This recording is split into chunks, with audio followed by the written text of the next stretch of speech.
ఓ అవతార పురుషుడా, లోకమును కాకుండా నిన్ను అర్థం చేసుకునేలా, లోక సంకల్పమును కాకుండా నీ సంకల్పమును అర్థం చేసుకునేలా నన్ను మలుచు. శాశ్వత ప్రీతమ అవతార్ మెహర్ బాబా కీ జై. శాశ్వత ప్రియతమ అవతార్ మెహర్ బాబా की जय.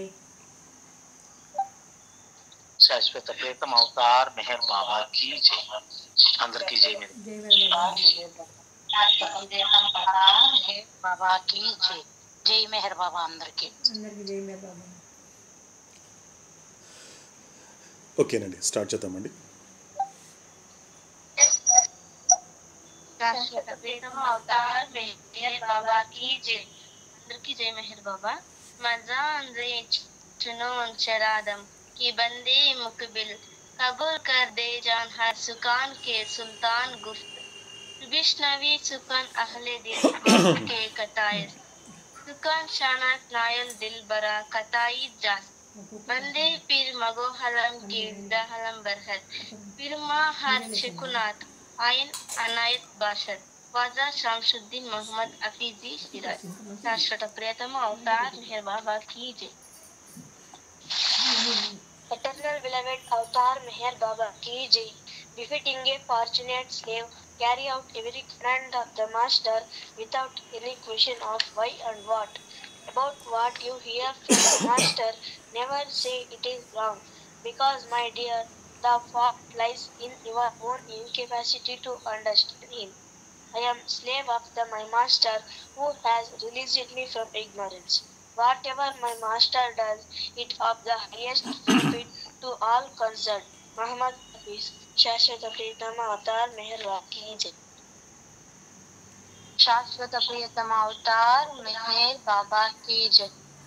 ఎందుకు, ఏమిటి అని ప్రశ్నలు లేకుండా దృష్టవంతుడైన బానిస వల్లే నీ గురువు యొక్క ప్రతి ఆజ్ఞను పాలింపుము.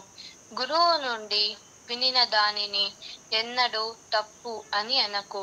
ఎందుకంటే గురువును అర్థం చేసుకొనలేని నీ అసమర్థత ఎందే ఆ లోపమున్నది. అజ్ఞాన బంధము నుండి నన్ను విముక్తిని చేసిన నా గురువునకు నేను బానిసను. నా గురువు ఏం చేసినను తత్సంబంధీకులందరికీ అది అత్యంత ప్రయోజనకారి అవుతుంది. మహమ్మద్ హఫీజ్. శాశ్వత ప్రియతమ అవతార్ మెహర్ బాబా కీ జై.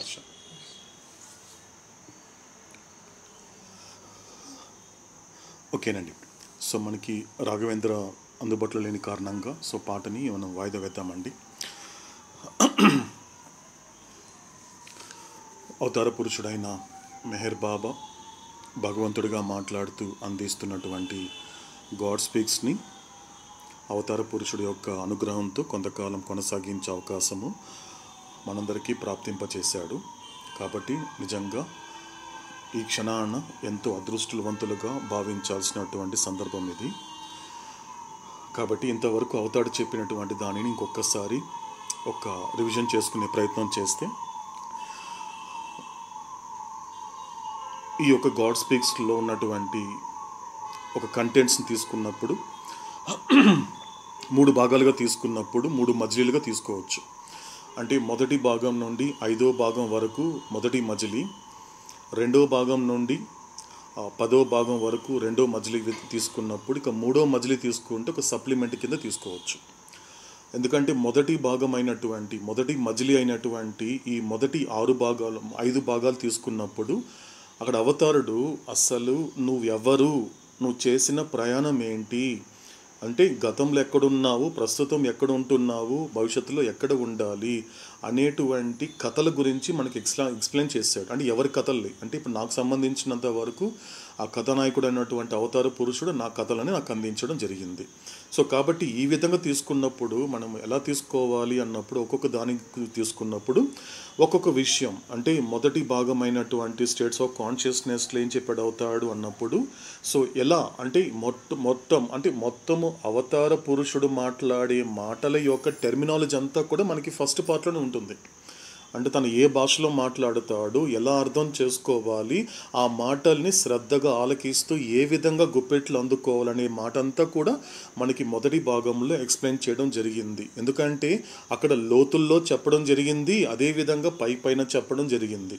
సో అక్కడి నుంచి మొదలు పెట్టినప్పుడు రెండో భాగం నుండి కథ ఎక్కడ మొదలైంది, ఈ నేనెవరనే ప్రశ్న అనేది కూడా అక్కడ ఆ ప్రశ్న పడడానికి ఎటువంటి సందర్భం అనేది అక్కడ కుదిరింది అనేది మనకి ఎక్స్ప్లెయిన్ చేయడం స్టార్ట్ చేసాడు అవుతాడు. అంటే ఆ నేనెవరు అనేటువంటి ప్రశ్న పడినప్పటి నుండి నా కథ ఎలా మొదలైంది, అలా కొనసాగింపులో భాగంగా అంటే ఈ సృష్టిలోకి ఒక రాతిగా ఎలా నా ప్రయాణం అనేది కూడా మొదలయ్యింది. అంటే రూపంగా ఒక రూపంగా తీసుకున్నప్పుడు ఒక రాతి రూపంగా ఎలాగైతే నిన్నటి నా కథ అయినటువంటి పరిణామ ప్రక్రియ ఎలా మొదలైంది అనేది చాలా స్పష్టంగా చెప్పడం జరిగింది అవుతాడు. అదేవిధంగా జరుగుతున్న ఇప్పటి నా కథ, జరగవలసిన రేపటి నా కథ అనేటువంటి కథల గురించి కూడా చాలా లోతుల్లోకి వెళ్ళి చెప్పిన విషయాలు చాలా ఉన్నాయి మనకి రెండో భాగంలో. ఇక 3, 4 భాగాలకు వచ్చేసరికి ఏం చెప్పాడంటే అవుతాడు, పూర్తిగా వచ్చేసరికి ఇది పూర్తిగా రేపటి నా కథ. అంటే ముఖ్యంగా భూమికలకు వచ్చేసరికి మాత్రము అది రేపటి నా కథ. అంటే ఎలా ఈ యొక్క ప్రయాణం అనేది కొనసాగుతుంది, రేపటి నా కథ మొదలైనప్పుడు ఏ విధంగా కొనసాగుతుంది, ఎక్కడెక్కడ ఎటువంటి జాగ్రత్తలు తీసుకోవాలి, ఎక్కడ పతనం అయిపోకుండా జారి పడిపోకుండా ఎటువంటి ఆకర్షణలకి కానీ ఎటువంటి వ్యామోహాలకి లొంగకుండా ఎరుకతో ఉంటూ ఆ ప్రయాణాన్ని ఎలా కొనసాగించాలి. ఎందుకంటే ముఖ్యంగా అవతారుడు ఒక భూమికలు అంటే రేపటి నా కథ అంటే జరగవలసిన రేపటి నా కథ అయినటువంటి అంతర్ముఖ ప్రయాణము లేక సాక్షాత్కార ప్రక్రియ అనేటువంటి దాంట్లో ఎలా కొనసాగించాలనేది ఎక్కువ చెప్పాడు అవుతాడు. బాగా ఒక్కసారి శ్రద్ధగా ఆలకిస్తే అవుతాడు చెప్పే మాటల్ని, అంటే శ్రద్ధగా ఆలకిస్తూ ఆ వాక్యాలకి ఆధీనం అవుతూ, ముఖ్యంగా అది ఇంపార్టెంట్. ఎందుకంటే ఇంతవరకు ప్రయాణం చేసిన తర్వాత, ఎందుకంటే ఆయన పట్ల అవతార పురుషుడైనటువంటి మెహర్ బాబా పట్ల ఆయన ఎటువంటి శ్రద్ధ కోరుకుంటున్నాడో అటువంటి శ్రద్ధ కలగాలి అంటే మనం ఇంతవరకు ప్రయాణం చేసిన దాని ప్రకారము 2 విషయాలు మనకి చాలా గొప్పగా చెప్పాడు. 2 విషయాలు చెప్పాడు. మొదటిది ఏంటి అన్నప్పుడు ఆయన శ్రమని గుర్తించాలి. ఎలా వస్తుంది? ప్రపంచం పట్ల ఉన్నంత శ్రద్ధ ఆ లోకేశుడి మీద ఎలా వస్తుంది? లోకం పట్ల శ్రద్ధ ఉంటుంది. నువ్వు రోడ్డు దాటుతున్నప్పుడు శ్రద్ధతోనే కదా రోడ్డు దాటుతున్నావు. ఎందుకంటే ఏ బండి కూడా ఎటువంటి ప్రమాదం జరగకుండా శ్రద్ధ ఉంటే తప్ప నువ్వు రోడ్డు దాటలేవు. అంటే ప్రతి విషయం లోకానికి సంబంధించినటువంటి అనేక విషయాలు కనుక మనం అబ్జర్వ్ చేస్తే ఒక మనిషికి శ్రద్ధ లేకపోవడం అనేది లేదు. కానీ దానిని లోకానికి అతను పూర్తిగా అది అంటే ఆచరణాత్మకంగా పెట్టినట్లుగా అంత ఇష్టంగాను ఒక ఇంట్రెస్ట్తో పెట్టినట్లుగా లోకేశుడి విషయంలో అంత శ్రద్ధ పెట్టలేకపోతున్నాడు. ఎందుకంటే పెట్టాలనుకున్న శ్రద్ధ చూపించాలి, భగవంతుడు ఆ శ్రద్ధ చూపించాలి, భగవంతుడు చెప్పే మాటను శ్రద్ధగా ఆలకించాలని ప్రయత్నించినా కూడా అతడి సంస్కారాలు సహకరించడం లేదు. కాబట్టి మొదటిది ఏంటి అన్నప్పుడు అవతార పురుషుడైనటువంటి మెహర్ బాబా చెప్పేటువంటి వాక్యాల పట్ల నీకు శ్రద్ధ రావాలి అంటే మొదటిది ఏంటి అన్నప్పుడు ఇంతవరకు ఏం చెప్పాడు అవుతాడు, నా శ్రమని గుర్తిస్తే నా మాట పట్ల నీకు ఒక శ్రద్ధ అనేది ఏర్పడుతుంది.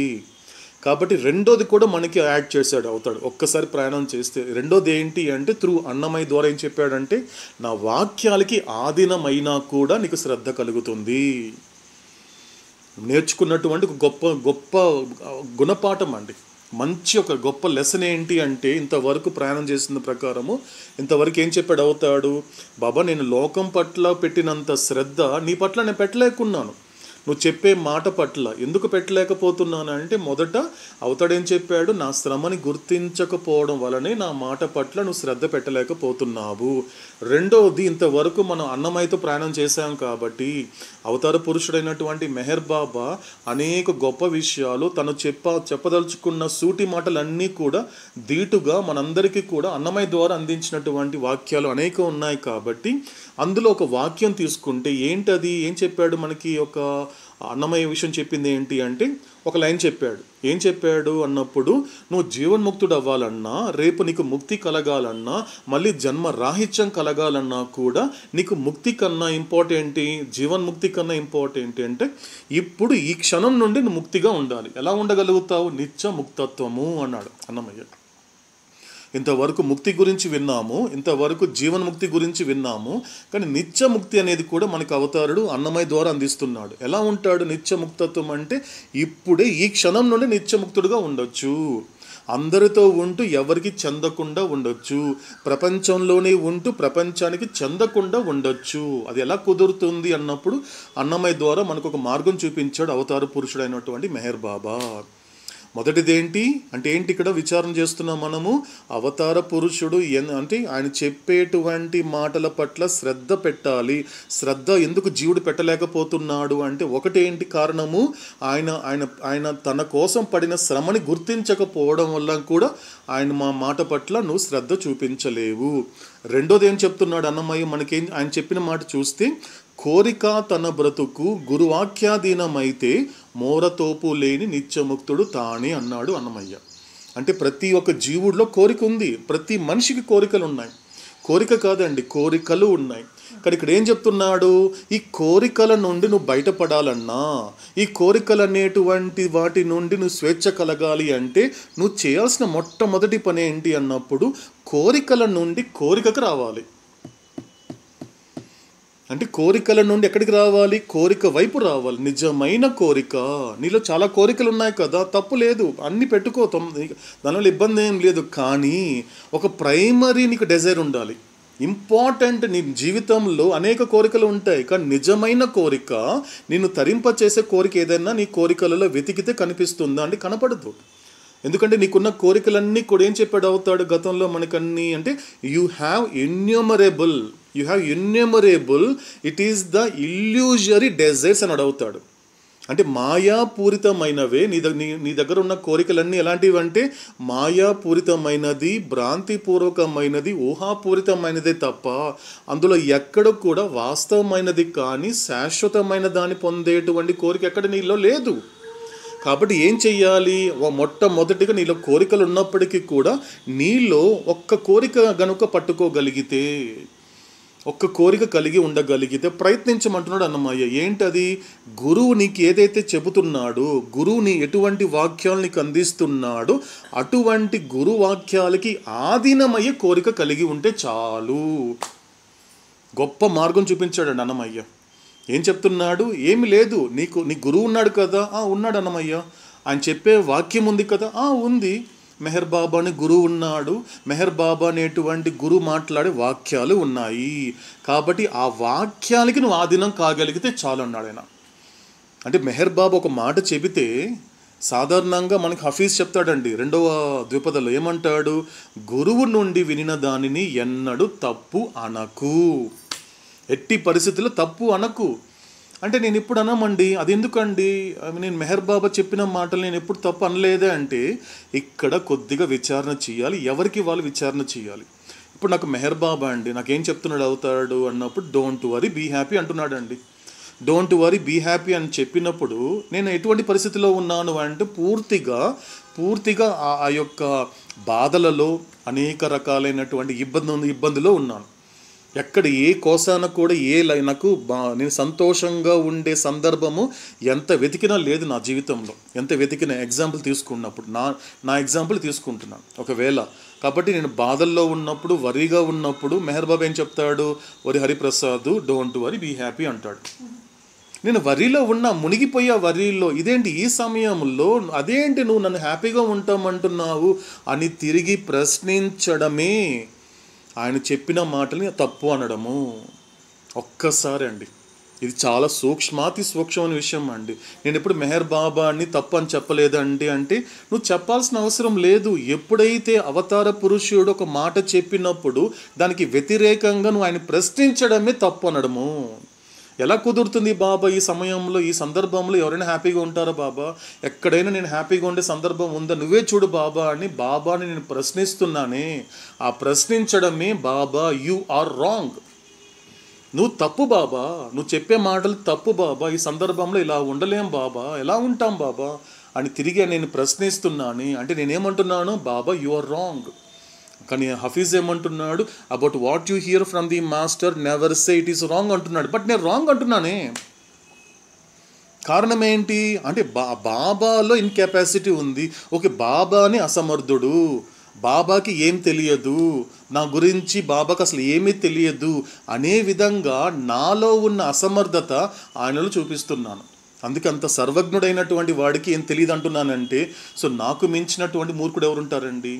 అందుకు ఆ మాట చెప్పాడు ఎవరు, హఫీజ్ కూడా మనకి సెకండ్ కప్లెట్లు.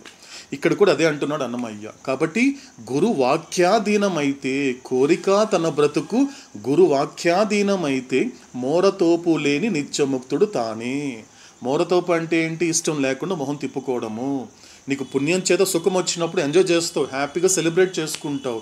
రేపు పాపం చేత దుఃఖం వస్తే నువ్వు పుణ్యాన్ని నువ్వు ఎంజాయ్ చేసినట్లు, పుణ్యాన్ని నువ్వు బాగా సెలబ్రేట్ చేసుకున్నట్లు రేపు దుఃఖం వచ్చినా కూడా సెలబ్రేట్ చేసుకోగలుగుతావా? ఎందుకంటే పుణ్యం చేత సుఖపడుతున్నప్పుడు అందరికీ చెబుతున్నటువంటి నువ్వు, అంతగా ప్రచారం చేస్తున్నటువంటి నువ్వు రేపు దుఃఖం కలిగే సమయానికి అంతే సెలబ్రేట్ చేసుకునే అంత కరేజ్ నీకుందా? ఉండదు కదా. అంటే మొహం తిప్పుకుంటున్నావు. పుణ్యం చేత సుఖపడుతున్నప్పుడు మాత్రము మొహం తిప్పుకోవటం లేదు, పాపం చేత దుఃఖం అనుభవిస్తే మాత్రం ముఖం తిప్పుకుంటున్నావు. ఈ దుఃఖం నాకు సంబంధం లేదు. ఇది మోరతోపు. మోరతోపు అంటే ఏంటి? ఇష్టం లేకుండా ముఖం తిప్పుకోవడము. అలా ఉండదు. ఒక్కసారి నువ్వు గురువుకి వాక్యానికి ఆధీనం అయ్యావంటే నువ్వు అప్పటి నుంచే నువ్వు ఒక నిత్యముక్తుడుగా ఉంటావు. కాబట్టి ఇంతవరకు ఈ క్షణం వరకు మనం చేసినటువంటి ప్రయాణం ప్రకారము అవతాడు చెప్పినటువంటి మాటల పట్ల మనకున్నటువంటి కొద్దిగా అప్డేట్ అయినటువంటి విషయం ఏంటి, నేర్చుకున్నటువంటి ఒక తెలియని విషయం ఏంటి అన్నప్పుడు, అవతార పురుషుడు చెప్పినటువంటి మాటల పట్ల శ్రద్ధ కలగాలి అంటే ఇంతవరకు ఏం చెప్పాడు అవతాడు అంటే, అవతార పురుషుడు నా కోసము నన్ను తరింప చేయడానికి, నన్ను ఉద్ధరించడానికి ఆయన ఏదైతే 40 ఏళ్ళు శ్రమించాడో ఆ శ్రమని గుర్తిస్తే ఆయన మాట పట్ల నాకు శ్రద్ధ అనేది ఏర్పడుతుంది. రెండోది ఏం చెప్తున్నాడు, ఒకవేళ నేను గనక అవతార పురుషుడు చెప్పేటువంటి మాటలకి ఆధీనం కాగలిగినా కూడా నేను ఆయన మాటల పట్ల శ్రద్ధ పెట్టగలుగుతాను. ఈ 2 విషయాలనేది కూడా ఇంతవరకు మనం ప్రయాణంలో నేర్చుకున్నామండి. రూమి చెప్పినట్లుగా ఏం చెప్పాడు రూమి మనకి, learn to speak by listening. ఆలకించడం ద్వారా మాట్లాడడం నేర్చుకోవాలి. కాబట్టి ఇంతవరకు నేర్చుకుంది ఏంటి అంటే, ఇంతవరకు తీసుకున్నప్పుడు ఈ 2 అంటే అన్నమయ్య చెప్పిన దాని ప్రకారం కూడా 2. మొదటిదేంటి, అవతార పురుషుడు చెప్పినటువంటి మాటల పట్ల శ్రద్ధ రావాలంటే ఇంతవరకు ఏం చెప్పాడు మనము, ఆయన నా కోసం పడినటువంటి శ్రమ ఏదైతే ఉందో దాన్ని గుర్తించాలి. రెండోది ఏంటి, ఎప్పుడైతే అవతార పురుషుడు యొక్క వాక్యాలకి మాటలకి ఆధీనం కాగలిగితే ఖచ్చితంగా ఆయన మాట పట్ల నాకు శ్రద్ధ అనేది ఏర్పడుతుంది. ఇది మనం నేర్చుకున్నటువంటి విషయం అండి. ఇలా చెబుతూ ఏం చేశాడు అవతాడు, మొదటి మజిలీ కంప్లీట్ చేశాడు. రెండో మజిలీకి వచ్చేసరికి ఏం చేశాడు అవతాడు అంటే, ఇక్కడి నుంచి కూడా కొద్దిగా లోతులోకి తీసుకెళ్తాడండి. అసలైన లోతు ఇక్కడే స్టార్ట్ అవుతుంది. ఇక్కడి నుంచి నిజంగా ఆ స్థూల సంస్కారాలను సహకరింప చేసుకునేటువంటి ఒక క్రిటికల్ స్టేజ్ ఇది కరెక్ట్గా. ఎందుకంటే ఇక్కడి నుంచి అర్థం కాకపోవడానికి చాలా ఉంటుంది. ఎందుకంటే నాకు అర్థం కాలేదు అంటున్నానంటే, ఇప్పుడు నా వరకు తీసుకున్నాను అంటే నా స్థూల సంస్కారాలని నేను ఇంకా సహకరింప చేసుకోలేదు, అది నా క్రిటికల్ కండిషన్లో ఉన్నట్టు అన్నమాట. కానీ ఆ టైంలోనే పూర్తిగా ఇంతవరకు మెహరోపాసనానికి రోజుకి ఒక 5 నిమిషాలు కేటాయిస్తే దిస్ అ రైట్ టైం, ఇంకొక 5 నిమిషాలు పెంచుకోవాల్సినటువంటి సందర్భము. కాబట్టి నా వరకు నేను ఇలా తీసుకుంటాను, బాబా చెప్పే మాటలు నాకు ఏదైనా అర్థం కాలేదు అంటే నేను ఇంతవరకు ఆయన కోసం కేటాయించిన సమయం అనేది సరిపోవటం లేదు, కాస్త పెంచుకోవాలి అని కాన్షియస్ డెసిషన్ తీసుకోవాలండి. ఇంపార్టెంట్. ఎందుకంటే ఈ మొమెంట్ నుంచి స్టార్ట్ అవుతుంది, అసలైన ప్రయాణం మొదలవుతుందండి. ఈ రెండో మధ్యలో ఏదైతే ఉందో ఇది అసలైనటువంటి విషయం. ఇక్కడ కరెక్ట్ అయినటువంటి తేలిపోతుందండి, ఎవరు గెలుస్తారు అనేటువంటి తెలిసిపోతుంది. ఇది మంచి ఒక అంతర్ముఖం కావడానికి అవతాడు ఈ జన్మలో మనకి ఇచ్చిన గొప్ప అవకాశం. కాబట్టి ఈ సమయంలో అనేక రకాలైనటువంటి అవరోధాలు ఏర్పడడానికి అవకాశం ఉంటుంది. అనేక రకాలుగా పరిస్థితులు కానివ్వండి, ఏబీసీల విషయంలో కానివ్వండి, చాలా రకాలుగా వస్తుంది. కాబట్టి అలా వచ్చినా కూడా ఇది కూడా అవతార పురుషుడి యొక్క సంకల్పం ప్రకారమే జరుగుతోంది. కాబట్టి ఆ సంకల్పానుసారమే సంస్కారానుసారంగా నా జీవితంలో కొన్ని జరుగుతున్నాయి అనేటువంటి నిర్భయంతో కూడిన నిర్ణయానికి వస్తూ ఇటువంటి ప్రయాణాన్ని కొనసాగించాలి. మళ్ళీ మళ్ళీ అవతాడు చెప్పే మాట ఏంటి, నువ్వు కొనసాగించాలి. ఎందుకంటే గత జన్మలలో నువ్వు చేసిన పొరపాటు ఏంటి అంటే మొదలు పెట్టావు బాగానే ఉంది కానీ గమ్యానికి మాత్రం చేరలేదు. ప్రయాణం మొదలు పెట్టావురా బాగానే ఉంది కానీ గమ్యానికి చేరలేదే, కారణం ఏంటి? ఒక్కసారి నిన్ను ప్రశ్నించుకో. ప్రయాణం మొదలు పెట్టావు, లగేజ్ అంతా పెట్టుకున్నావు, లగేజ్ అంతా సర్దుకున్నావు, స్టేషన్ కూడా వచ్చావు, కానీ నువ్వు స్టేషన్లోనే ఉన్నావు. ట్రైన్ వచ్చి పోతుంది తప్ప, ట్రైన్ గమ్యానికి వెళ్ళిపోయింది తప్ప నువ్వు మాత్రము అక్కడే ఉన్నావు స్టేషన్లోను. కారణం ఏంటి అంటే నీ ప్రయాణాన్ని కొనసాగించలేదు, స్టార్ట్ చేస్తున్నావు. ఎందుకంటే అందుకే మనకి C³ ఇచ్చాడు అవుతాడు. ఎలా కంటిన్యూ చేయాలి అనేది కూడా కాన్షియస్లీ, కాన్స్టాంట్లీ, కంటిన్యూస్లీ అనే 3గా చెప్పాడు అవుతాడు. ముఖ్యంగా కాన్షియస్గా ఉంటే కాన్స్టాంట్గా ఉండగలుగుతావు. కాన్స్టాంట్గా ఉండగలిగితే కంటిన్యూస్గా నీకు ఖచ్చితంగా నువ్వు చేయగలుగుతావు ఈ ప్రయాణాన్ని అనికి బల్లగుద్ది చెప్పాడు అవుతాడు. కాబట్టి ఇది ఇంపార్టెంట్, C³ అనేది ఇంపార్టెంట్. కాబట్టి ఇక్కడ నుంచి చెబుతూ ఏం చెప్పాడు అవుతాడు, అతి ముఖ్యమైన గొప్ప పాయింట్ అండి. అవుతాడు చెప్పాలనుకునే విషయాన్ని కూడా ఒక్కొక్క సందర్భంలో చాలా క్లుప్తంగా చెప్తాడు అవుతాడు. ఏముంది ఈ మానవ శరీరంలో, ఏముంది ఈ మానవ జన్మలో అనుకున్నప్పుడు అందులో ఉన్న గొప్పతనాన్ని చెప్పే ప్రయత్నం చేస్తాడు అవుతాడు. అందులో మనకి స్టార్టింగ్లోని 2వ మజిలీ మొదలు పెట్టినప్పుడు 6వ భాగంలో చెప్పాడు అవుతాడు. స్టార్టింగ్లోని ఏం చెప్పాడు అన్నప్పుడు ఈ మానవ శరీరం అనేది ఎంత గొప్పది అంటే ఏముంది ఇందులో, ఏది అవసరమో ఏది అవసరం లేదో చెప్పాడండి. మొట్టమొదటిగా ఏది అవసరం లేదని చెప్పాడు ఫస్ట్.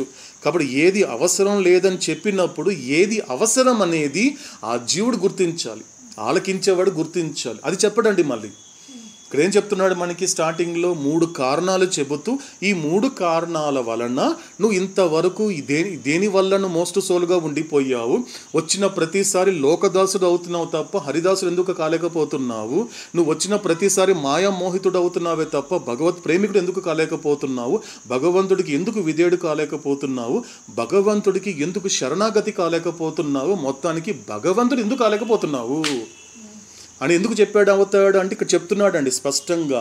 అంటే ఏదైతే నీకు అవసరం అనుకుంటున్నావో అది నిజానికి అవసరం లేదు అని చాలా గొప్ప మాట చెప్పాడండి. మళ్ళీ చెప్పుకుంటున్నామండి, ఎందుకంటే అవతాడు చెప్పే ఈ మాటలు అవతార పురుషుడి నుండి ఇవ్వబడినటువంటి చివరి పుస్తకం అండి. ఇది చివరిగా మాటలు. ఎందుకంటే అవతాడు ఏం చెప్పాడు, ప్రతిసారి రీడ్ గాడ్ స్పీక్స్ ఎందుకు చెప్తాడంటే మళ్ళీ అవతార పురుషుడు 700 సంవత్సరాల నుండి 1400 సంవత్సరాల దాకా వచ్చేంత వరకు కూడా ఈ సమస్త లోకానికి ఒకే ఒక దిక్కు ఏంటంటే గాడ్ స్పీక్స్. అందుకు ఆయన ప్రెషర్ ఇస్తున్నాడు ప్రతిసారి, ఇది నా నుండి వచ్చే లాస్ట్ దిరా, ఇది కాసేపు గుర్తించండి రా, అందుకే కాస్త దీన్ని జర్నీ చెయ్యండి రా, రండిరా కూర్చోండి, నా మాటలు వినండి రా అని తన బిడ్డల్ని వేడుకుంటున్నాడు అవతారుడు. అంత రిక్వెస్ట్ చేస్తున్నాడు గాడ్ స్పీక్స్ విషయంలో. ఇట్స్ లాస్ట్ బుక్ అని చెప్పాడండి అవతాడు. Why God speaks to why not God స్పీక్స్లో మనకు ఆ పాయింట్ ఉంటుంది. ఇది చివరిది, ఎందుకంటే ఇంక లేదు, ఎందుకంటే ఈ జన్మది కూడా, ఎందుకంటే చివరిగా ఇచ్చాడు అంటే ఎక్కడో ఒక చోట నాకు అనిపిస్తుందండి నా వ్యక్తిగత ప్రయాణపు అవగాహన అంటే చివరి జన్మ చేసుకోవడానికి అవకాశం ఇస్తున్నాడు.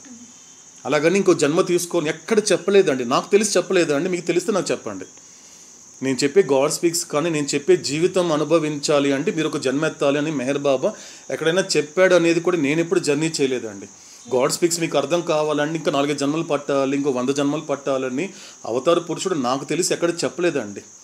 ఎందుకంటే ఎక్కడ చెప్పలేదు. కాబట్టి చెప్పుంటే మాత్రం ఏ సందర్భం చెప్తే మాత్రం మీరు చెప్తే కూడా నేను ఆలకించడానికి నేను సిద్ధంగా ఉంటాను. మీరు మెహరోపాసనలో పంచుకోవచ్చు మన క్లారిఫికేషన్ సెషన్లో. సో కాబట్టి ఇది చేసుకోవచ్చు అండి. కాబట్టి ఇది ఇంపార్టెంట్ మనకి. కాబట్టి లాస్ట్ది సో ఏం చెప్తున్నాడు మనకి 2వ మజిలీ మొదలుపెట్టే సమయంలోనే చెప్పాడు 3 కారణాలు చెబుతూ ఏదైతే అవసరం లేదో చెప్పాడు. దేనికోసమైతే ఈ ప్రపంచంలో నువ్వు దేనికోసమైతే ప్రాకులాడుతున్నావో, ఏది దక్కించుకోవాలి, ఏది పోగు చేసుకోవాలి అనేది నువ్వు ఉదయం లేచినప్పుడు రాత్రి పడుకునేంత వరకు ఏ లంపటాల కోసం అయితే పరితపిస్తున్నావో అదంతా దేని వల్ల వస్తుందో చెప్పాడు అవుతాడు.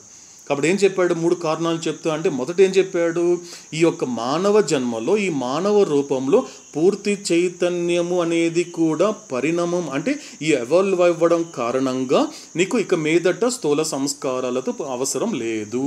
మొదటి కారణం పూర్తి చైతన్యం అనేది పూర్తిగా వికసించినందువలన ఈ కారణంగా స్థూల ఇక్కడ నుండి ఇప్పుడు ఇక మీదట నీకు స్థూల సంస్కారాలతో అవసరం లేదు. రెండో కారణం ఏంటి, మానవ ఆకారంలో ఎప్పుడైతే ఈ పరిపూర్ణమైన రూపము పొందినటువంటి కారణంగా నీకు ఇక మీదట ఇప్పటి నుండి స్థూల సంస్కారాల అవసరం అనేది లేదు. ఇక మూడో తీసుకున్నప్పుడు స్థూల ప్రపంచానికి సంబంధించినటువంటి పూర్తి అనుభవం పొందిన కారణంగా ఇక మీదట ఇప్పుడు నీకు ఇక స్థూల సంస్కారాలతో పని లేదు, అవసరం లేదు. అంటే చెప్పకుండా నీకు చెప్పిన మాట ఏంటి? ఒకటి అవసరం లేదు అంటున్నాడు అంటే ఇంకొకటి అవసరం ఉందని కదా అర్థము. అంటే స్థూల సంస్కారాలు అవసరం లేదు అంటే ఇంకే సంస్కారాలు అవసరం ఉందని అర్థము? సూక్ష్మ సంస్కారాలు అవసరం ఉందని అర్థము. అంటే అవతార్ ఏం కోరుకుంటున్నాడు? ఇక మీదట మోస్ట్ సోల్గా ఉండాల్సిన అవసరం నీకు లేదురా, అంత ప్రాధేయపడాల్సిన అవసరం లేదురా, ఈ లోకం పట్ల అంతలాగా దిగజారిపోవాల్సిన అవసరం లేదురా, నీలో ఉన్నటువంటి ఆ సద్వస్తు కానీ నువ్వు ఆత్మగా చాలా గొప్పవాడివిరా, నాతో ఈక్వల్గా ఉండేవాడివిరా, కాబట్టి ఈ ప్రపంచం పట్ల అంత ప్రాకులాట అవసరం లేదు, అంత సాధారణ సామాన్య ఆత్మగా నువ్వు ఉండాల్సిన అవసరం లేదురా, నువ్వు పరమాత్మ ఈ అవకాశం ఈ జన్మలో నేను అవకాశం ఇస్తున్నాను అంటున్నాడు అవుతాడు. కాబట్టి అవసరం లేనిదేంటి? స్థూల సంస్కారాలు. కాబట్టి అవసరమైంది ఏంటి? సూక్ష్మ సంస్కారాలు. కాబట్టి సూక్ష్మ సంస్కారాలు అనే దాన్ని నువ్వు ఆ స్టేజ్కి వచ్చిన తర్వాత మళ్ళీ నీకు అవసరమైంది ఏంటి? మానసిక సంస్కారాలు. ఎప్పుడైతే నీకు మానసిక సంస్కారాలు అవసరం ఏర్పడినప్పుడు మళ్ళీ నీకు అవసరం లేనిదేంటి? సూక్ష్మ సంస్కారాలు. ఇంకా చివరికి వచ్చేసరికి మానసిక సంస్కారాలకు వెళ్ళిపోతే చాలు, నువ్వు అక్కడ చేయాల్సిన పని అంటూ ఏమీ లేదు.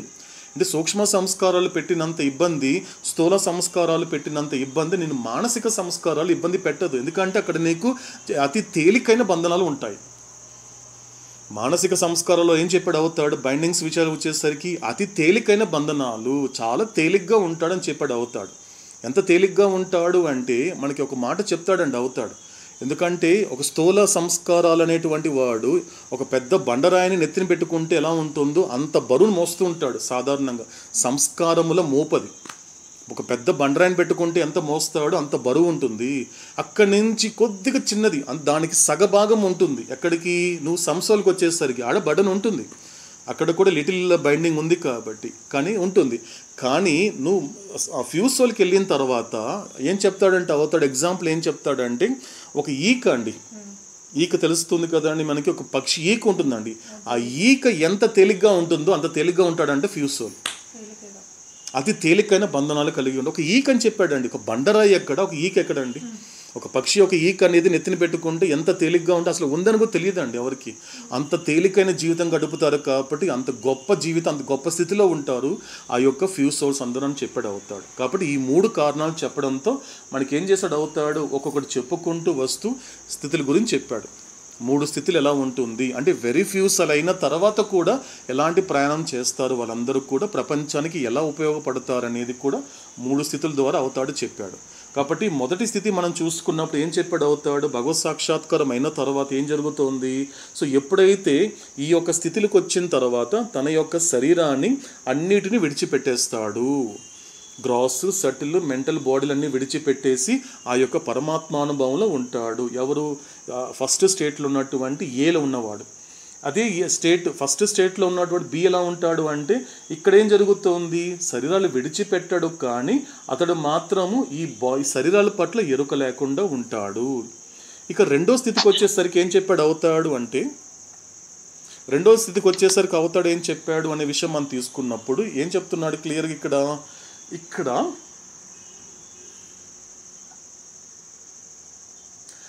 ఇక్కడ ఏం చేస్తున్నాడు, రెండో స్థితికి వచ్చేసరికి మాత్రం ఈ యొక్క వెరిఫ్యూసల్ ఏం చేస్తున్నాడు అంటే తన యొక్క మూడు శరీరాలను నిలబెట్టుకుంటూ అదే సమయంలో తన యొక్క ఆత్మ చైతన్యాన్ని కూడా నిలబెట్టుకున్నాడు. నిలబెట్టుకోవడమే కాకుండా అతడికి తన మూడు శరీరాల పట్ల ఎరుక అనేది కూడా ఉంటుంది అని చెప్పాడు. ఇది దేనికి సంబంధించింది? పూర్తిగా స్వతంత్రమైనది అని చెప్పాడు. ఇకపోతే మూడో స్థితి గురించి చెప్పాడు. ఎందుకంటే మూడో స్థితి అనేది చాలా ఇంపార్టెంట్ అయింది. అంటే భగవత్ సాక్షాత్కారం కలిగిన తర్వాత అటువంటి ఆత్మ, అటువంటి పరమాత్మానుభవం పొందినటువంటి జీవుడు, దేవుడైనటువంటి వాడు తిరిగి ప్రపంచంలోకి వచ్చినప్పుడు ఈ లోకం విషయంలో, ఈ లోక ఉద్ధరణకి అతడి యొక్క పాత్ర ఎంత గొప్పగా ఉంటుందో చెప్పాడు అవుతాడు. ముఖ్యంగా మూడో స్థితి గురించి ఆ పాత్ర, అతను పోషించే పాత్ర ఏదైతే ఉంది. ఎందుకంటే వాళ్ళు భగవత్ సాక్షాత్కారం అయిన తర్వాత తిరిగి చాలామందిని అవుతాడు ఏం చేస్తాడు, ఈ 56 మంది ఒక భగవత్ సాక్షాత్కారం కలిగిన వాళ్ళగా వాళ్ళు మలిచి వాళ్ళందరినీ మళ్ళీ తిరిగి ప్రపంచంలోకి పంపిస్తాడు. అందుకే అవుతాడు ఏం చెప్పాడు అంటే ఈ భూమి మీద, ఈ ప్రపంచంలో ఎప్పుడూ కూడా అంటే ఆ నెంబరు ఎక్కువ అవ్వదు, తక్కువ కాదు. అంటే 55 కాదు, 57 కాదు, 56 ఉంటుందన్నాడు అవుతాడు. అంటే 51 + 5 అన్నాడు అవుతాడు. 51 అంటే ఎవరు?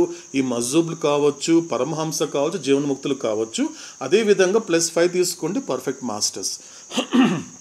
కాబట్టి 56 మంది ఎప్పుడు ఉంటారు. కాబట్టి ఆ 56 మందిలో ముఖ్యంగా ఆ 5 పర్ఫెక్ట్ మాస్టర్స్ కావచ్చు, అవతాడు మాత్రము ఈ 3వ స్థితికి సంబంధించిన వాడు. కాబట్టి అక్కడ సద్గురులు 5 మంది సద్గురులు కావచ్చు, లేదా అవతాడు ఏ స్థితిలో ఉండి లోకాన్ని ఉద్ధరిస్తారు అంటే ఈ 3వ స్థితిలో ఉంటారు. ఏం చెప్పాడు అవుతాడు? వీళ్ళు ఏం చేస్తాడు? గ్రాడ్యువల్గా తీసుకెళ్తాడు. అంటే మోస్ట్ని సమ్ చేయగలడు, సమ్ని ఫ్యూ చేయగలడు, ఫ్యూని వెరీ ఫ్యూ చేయగలడు. ఎందుకంటే అక్కడ ఆ జీవుడి యొక్క సంసిద్ధత బట్టి ఉంటుంది. ఆ సంసిద్ధత ఏదైతే ఉందో కరెక్ట్గా సంసిద్ధత అనేది కూడా కొంతమందికి ప్రక్రియగా తీసుకెళ్ళాలి. ఒక ప్రాసెస్ అది గ్రాడ్యువల్గా తీసుకెళ్ళాలి. వాడు ఒక్కొక్క చోట, ఎందుకంటే వాడు ఒక సటిల్గా వచ్చేసరికి మాత్రము సటిల్గా ప్రిపేర్గా ఉంటాడు, కానీ మెంటల్గా ప్రిపేర్గా ఉండడు. ఇప్పుడు చాంగ్దేవ్ ఎలా ఉన్నాడు? 1400 సంవత్సరాల పాటు సటిల్గా ప్రిపేర్ అయ్యాడు తప్ప మెంటల్గా ప్రిపేర్ అవ్వలే అతను. ఎందుకు అక్కడే ఉండిపోయాడు కావాలని. అందుకే అతను అంత లాంగ్ ప్రాసెస్ పట్టింది చాంగ్దేవ్ విషయంలో. ఇలా కొంతమంది గ్రాడ్యువల్గా ఉంటుంది, కానీ కొంతమంది ఉంటారు. రమణ మహర్షి లాంటి వాళ్ళు మన గతంలో కూడా చూసాం. ఆయన స్వయంగా ఆయన చెప్పిన మాటల్లోనే ఆయన కలిగిన ఎక్స్పీరియన్స్ చెప్పాడు. ఏం చేశాడు? ఒక్కసారిగా ఏం చేశాడు? ఒక స్ట్రోక్ ఏం చేశాడు? గ్రాస్ కాన్షియస్ ఆత్మని సెల్ఫ్ కాన్షియస్ చేయగలడు. కేవలము అవుతాడు ఒక మాట చెప్తాడండి. ఇక్కడ నేను ఇంత గొప్ప పని చేస్తున్నాను, గొప్పతనం నాలో లేదు. నేను ఎంత గొప్ప పని చేసినా నేను ఇచ్చే గొప్ప అవకాశాలని గుర్తుంచుకొని సద్వినియోగపరుచుకునేవాడు కావాలి కదా నాకు. నేను గొప్పవాడితే సరిపోదు. నేను ఇచ్చేటువంటి ఒక సద్వస్తువు ఇచ్చే అవకాశాలు ఆ గొప్పవైతే చాలదు, అందుకునే వాడు ఉండాలి కదా. అటువంటి సంసిద్ధత ఉండాలి కదా. అలా సంసిద్ధత ఉన్న వాడిని మాత్రం ఇలా చేస్తాను అని మనకి ఆ 3వ స్థితి గురించి అవతాడు చెప్పడం జరిగింది. అక్కడి నుంచి అవతాడు ఏం చెప్పడం జరిగింది అంటే ఈ మానవ రూపంలో ఇంతవరకు గ్రాస్ బాడీ గురించి చెప్పాడు అవుతాడు. ఇక్కడ ఏం జరుగుతుంది అంటే ఈ మానవ రూపంలో ఈ యొక్క 3 శరీరాలు ఏవైతే ఉన్నాయో, సూక్ష్మ శరీరము మరియు మానసిక శరీరాలు అనేటువంటిది కూడా ఎలా పూర్తిగా అభివృద్ధి చెందుతాయి అని చెప్పాడు. ఈ 2 విషయాలు చెప్తున్నాడు. మొదటిదేంటి? ఈ మానవ రూపంలో సూక్ష్మ మానసిక శరీరాలు అనేది కూడా పూర్తిగా ఎలా అభివృద్ధి చెందుతాయి. దానితో పాటు ఈ యొక్క ఎరుక, అంటే ఈ యొక్క ఎరుకకి సంబంధించినటువంటి అంతర్ముఖం అనేది ఎలా జరుగుతుంది, అంతర్ముఖం ఎలా అవుతాడు, ఇన్వల్యూషన్ ఎలా అవుతాడు అనేది కూడా మనకి ఇక్కడ ఇప్పుడు చెప్తున్నాడు అవుతాడు ఒక్కొక్క పాయింట్. అలా చెప్తూ ఏం చేశాడు అవుతాడు? మనకి గతంలో అంతా కూడా ఈ ఫ్యూసోల్ గురించి చెప్తూ వచ్చాడు. ఫ్యూసోలు, సంసోలు, ఎనర్జీ అంటే ఏంటి అలా చెబుతూ ఏం చేశాడు అవుతాడు? మనకి ఒక టైంలో వచ్చేసరికి ఒక ఎగ్జాంపుల్ ఇచ్చాడు. ఆ ఎగ్జాంపుల్ ఇంకా కంటిన్యూ అవుతుందండి, అది కంప్లీట్ కాలేదండి, ఇంకా మనకి ముందు ఉంది. ఏం చెప్పాడు ఎగ్జాంపుల్? అది ఒక సూర్యుడిని విజువలైజ్ చేసుకోమన్నాడు. ఒక సూర్యుడు విజువలైజ్ చేసుకోమని చెప్పి ఆ సూర్యుడికి అతి దూరంగా ఒక భూమిని ఊహించుకోండి, విజువలైజ్ చేసుకోమన్నాడు. ఆ భూమి మీద ఉన్నటువంటి వాడే ఎవరు? మోస్ట్ సోల్, అంటే గ్రాస్ కాన్షియస్ హ్యూమన్ సోల్, అంటే స్థూల ఎరుక గల మానవాత్మ. అంటే అతను ఎవరు? Most soul. ఇంకా తర్వాత ఏం చెప్పాడు అవుతాడు? దానికి సూర్యుడి కన్నా దగ్గరగా ఇంకొకరు ఎవరున్నారు అంటే సమ్ సోల్స్. అతను ఎక్కడ ఉన్నాడు? గాల్లో ఉన్నాడు. అతడెవడు అన్నప్పుడు సూక్ష్మ ఎరుక గల మానవాత్మ, సటిల్ కాన్షియస్ హ్యూమన్ సోల్ అని చెప్పాడు అవుతాడు. ఇది చెబుతూ ఏం చెప్తున్నాడు? మనకి గతంలో ఎక్కువ చెప్పింది ఏంటి? ఫస్ట్ టైం చెప్పాడు పతనం అయిపోతే, అంటే కంప్లీట్గా డౌన్ఫాల్ అయిపోతే ఏం జరుగుతుంది అంటే ఫామ్ తీసుకుంటాడని చెప్పాడు అవుతాడు ఇంతవరకు. ఎందుకంటే 99.99% జరగదు, కానీ ఒక్కొక్క సందర్భంలో అతడు చేసిన పొరపాటు ఆ స్థాయికి వెళ్ళిపోతుంది. ఖచ్చితంగా పనిష్మెంట్ తప్పదు వాళ్ళకి. ఒక్కొక్కసారి సమయంలో ఏమవుతుంది, కాన్షియస్ మాత్రమే ఇచ్చి విడిచిపెట్టేస్తాడు, కానీ కొన్ని సందర్భాల్లో మాత్రం ఖచ్చితంగా స్టోన్ ఫామ్కి రావాల్సిందే. దానికి ఎంత ఎక్స్ప్లెనేషన్ ఇచ్చాడు అనేది కూడా మనం గతంలో చూసాం. అవతాడు ఎంత గొప్పగా చెప్పాడు అంటే కొనసాగించే ప్రక్రియలో భాగంగా ఎటువంటి ఆటంకాలు ఏర్పరుస్తుంది సంస్కారాలు, ముఖ్యంగా అదేనండి. అవతాడు అన్నిసార్లు రిపీట్ చేయడానికి, అంత ప్రేమ అనేది మన మీద కురిపించడానికి కారణం ఏంటి అంటే నువ్వు ప్రారంభించినప్పుడు రానటువంటి కాంప్లికేషన్స్ నువ్వు కొనసాగిస్తావే, అక్కడే వస్తుంది కాంప్లికేషన్. నిజానికి నువ్వు వాటికి భయపడే చాలా ఇన్ని అనేక జన్మలు వృధా చేసేసుకున్నావు, భయపడ్డావు నువ్వు. ఇదేంటి ఇలా జరుగుతుంది, ఇంత కష్టపడాలి, ఇప్పుడు వద్దులే అనిపిస్తుంది నీకు. కాబట్టి అలా సంస్కారాలు సహకరించడం లేదు. కాబట్టి గుర్తుపెట్టుకో, ఇక్కడ కష్టపడాల్సింది ఏమీ లేదు. నువ్వు ఆల్రెడీ దానిని పొంది ఉన్నావు. కానీ పొందిన దానిని గుర్తించకుండా చేసే సంస్కారాల విషయంలో అవగాహన తెచ్చుకో. ఇదే నేను చెప్పదలుచుకుంది అన్నాడు అవుతాడు. చెప్పాడు కదండి మనకు అవుతాడు, నేను ఇచ్చింది, నేను వచ్చింది, నేను అవతరించింది మీకు నేను అవగాహన ఇవ్వడానికే.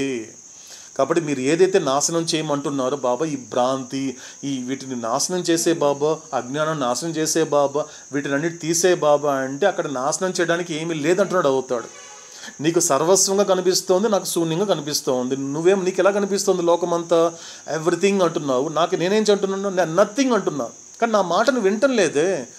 నీ చుట్టూ జరిగే విషయాలు ఏదైతే నువ్వు ఎవ్రీథింగ్ నీకు అనిపిస్తోంది, నేనేమంటున్నాను? నథింగ్ అంటున్నాను. కాబట్టి నేను చెప్పే మాట ఏంటి అన్నప్పుడు, మొదటగా నువ్వు తీసుకోవాల్సిన విషయం ఏంటి అన్నప్పుడు, అదంతా ఏమీ లేదు.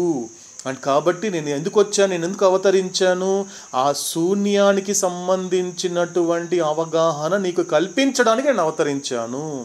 ఒకే ఒక మాటలో చెప్పాడండి అవుతాడు. ఎందుకు అవతరించాడు అవతార్ మెహర్ బాబా? ఎందుకు అవతరించాల్సి వచ్చింది అంటే ఒక్కటే చెప్పాడు, అర్థమయ్యే భాష చెప్పాడు.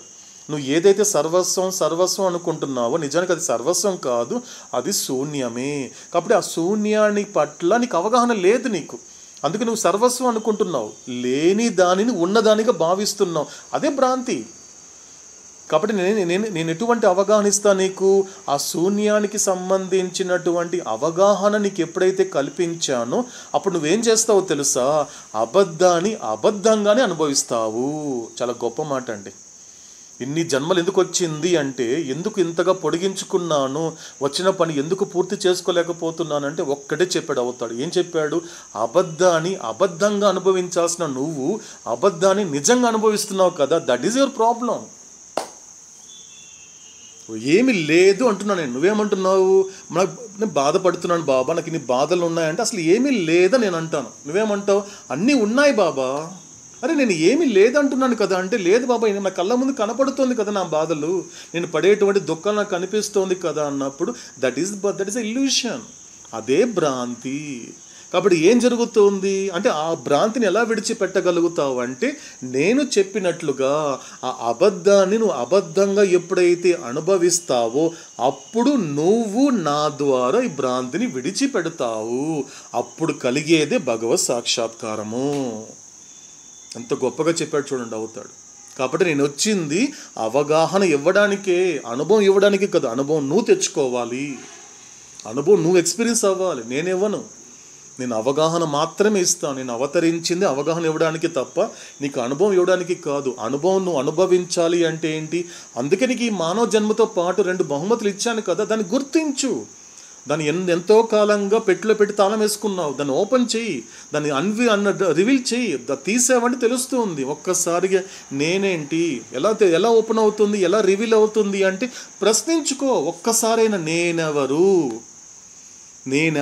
వీళ్ళు ఎంతవరకు, వీళ్ళెవరు, వాళ్ళెవరు అని ప్రశ్నిస్తూ వచ్చావు కదా. డిఫరెన్సెస్ వల్ల ఒక్కసారి ప్రశ్నించుకో, నేనెవరు, ఈ ప్రపంచం ఏంటి, ఈ తల్లిదండ్రులు ఎవరు, ఈ భార్య బిడ్డలు ఎవరు, ఈ పుట్టుకేంటి, చావులేంటి, ఈ పుణ్యపాపాలు ఏంటి, సుఖదుఖాలు ఏంటి, ఒక్కసారి ప్రశ్నించుకునే ప్రయత్నం చేసావంటే అప్పుడు నేను తీసుకెళ్తాను, నీ రూట్కి తీసుకెళ్తాను, నీ మూలాలకు తీసుకెళ్తాను, నీ పునాది దగ్గరికి తీసుకెళ్తాను, నీ ఆధారం అనేది ఎక్కడైతే పడిందో అక్కడ తీసుకెళ్తాను.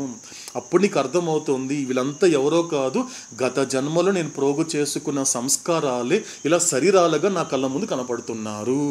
ఎంత గొప్పగా చెప్పాడు అవుతాడు, ఎంత గొప్పగా ఉందండి. కాబట్టి ఈ కొనసాగించడంలోని క్లిష్ట పరిస్థితి ఉంది కాబట్టి ఇక్కడ పడుతున్నాడండి శ్రమ. అవతాడి శ్రమ అంతా ఎక్కడ ఉంది అంటే, నువ్వు కొనసాగించేటప్పుడు నేను గత జన్మలో చెప్పాను నీకు, ఇలా కొనసాగిస్తున్నప్పుడు ఇలాంటి ఆటంకాలు ఉంటుంది, నువ్వు దాన్ని పట్టించుకోకు.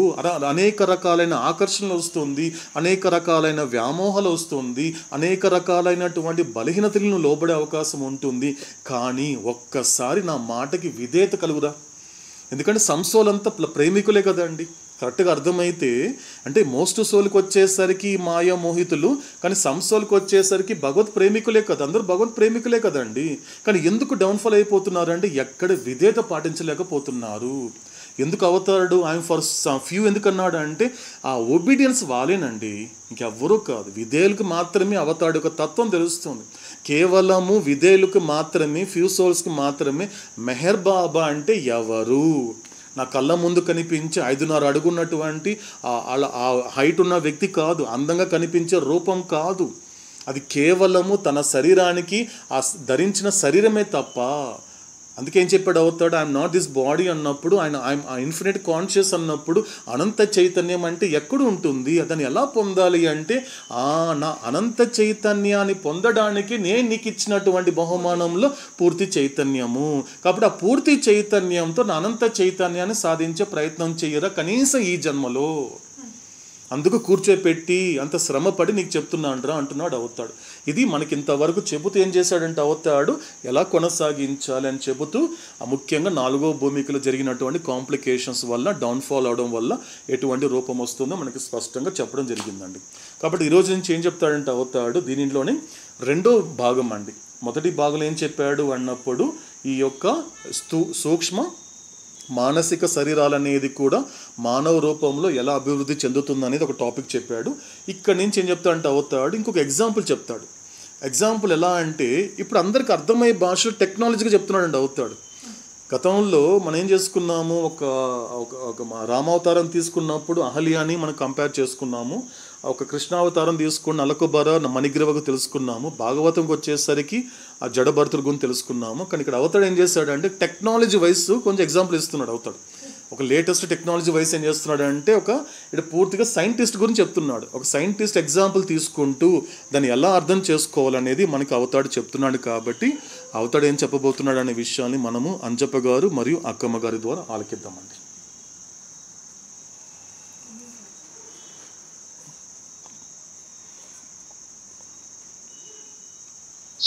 प्रीतम अवतार मेहर बाबा की जय. Example of grass conscious scientist. Let us try to explain this situation by an illustration of what sometimes occurs even on the grass plane. An ordinary human being who handles tremendous power and who is more often than not overcome by an intense desire to demonstrate his powers.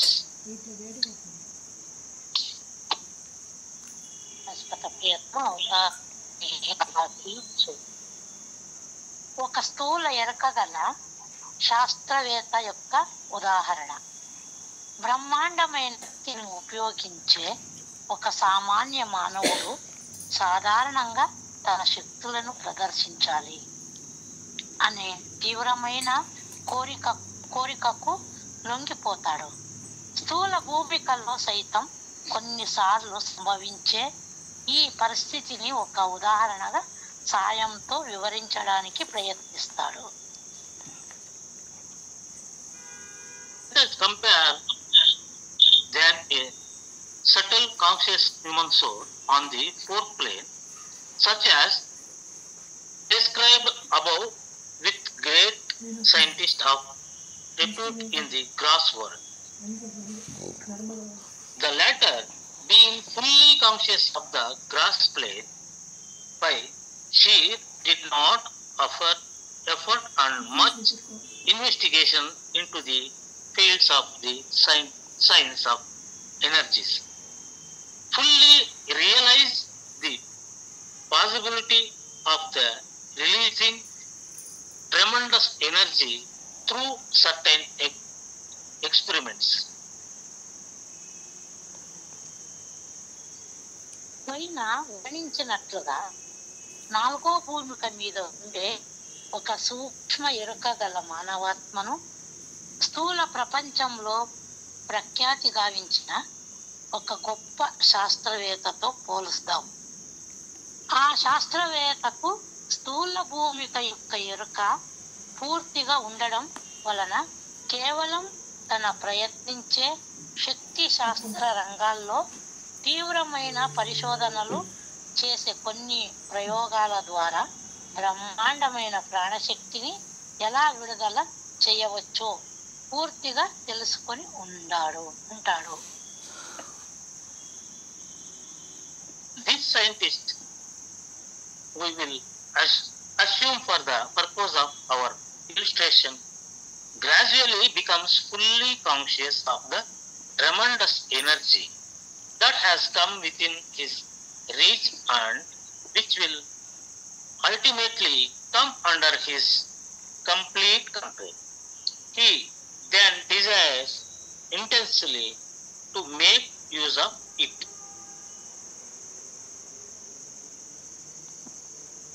మన ఉదాహరణను కొనసాగించడానికి ఆ శాస్త్రవేత్తకు క్రమంగా తన అందుబాటులోనికి వచ్చిన మరియు చివరికి తన పూర్తి ఆధీనంలో రాబోయే బ్రహ్మాండమైన ప్రాణశక్తి గుర్తించిన ఎరుక పూర్తిగా కలిగింది అనుకుందాము. అప్పుడు అతడు ఆ శక్తిని వినియోగించాలనే తీవ్రమైన కోరికలకు లోనవుతాడు.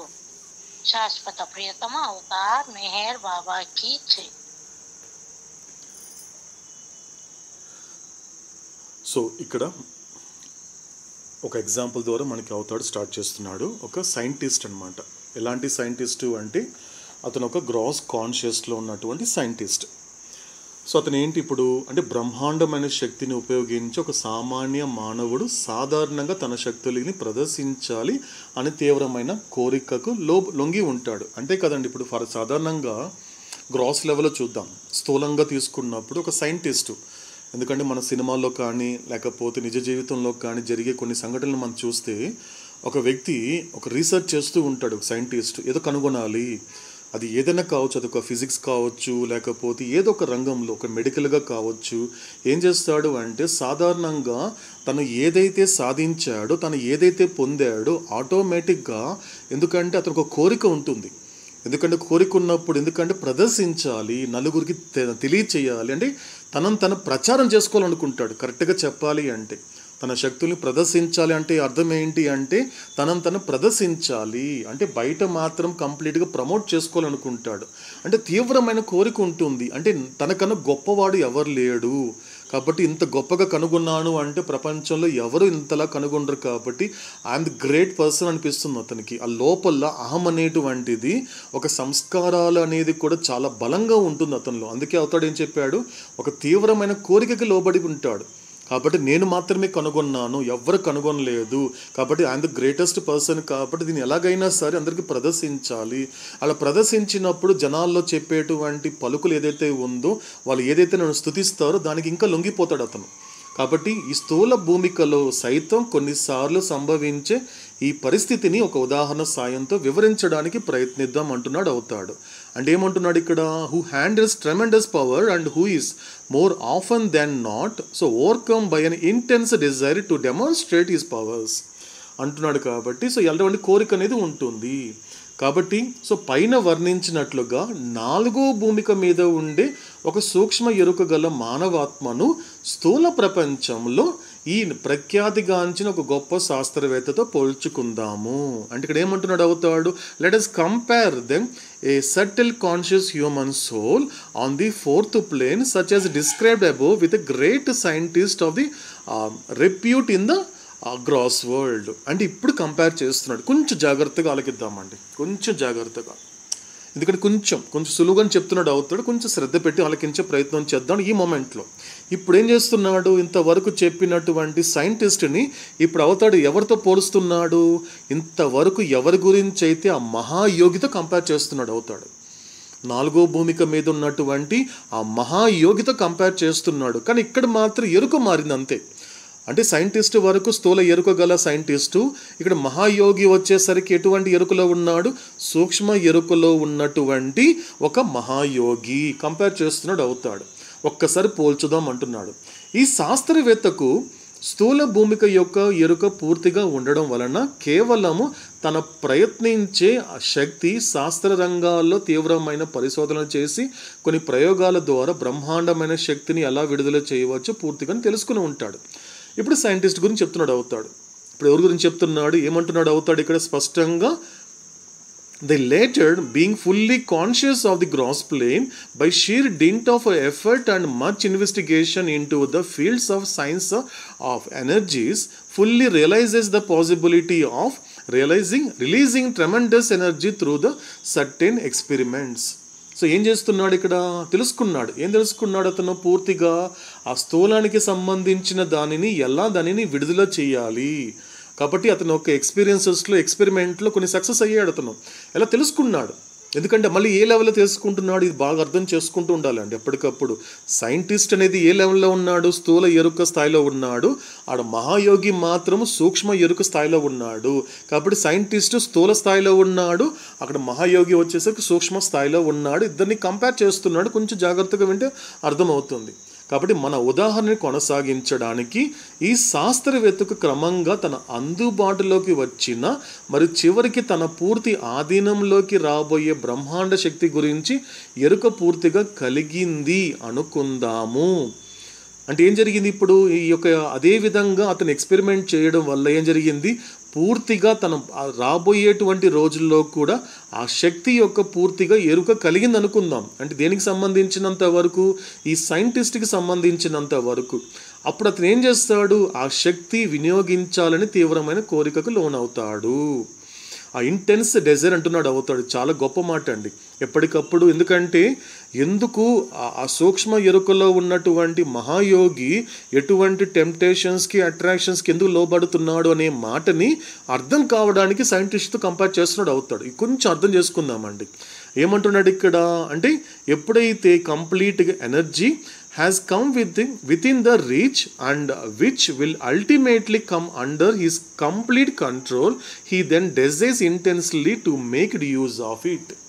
కాబట్టి ఇప్పుడు నేను పొందాను, నేను డెమాన్స్ట్రేషన్ ఇంతవరకు అనేక ప్రయోగాలు చేసి మొత్తానికి నేను నాకు కావాల్సినటువంటి రిజల్ట్ పొందాను.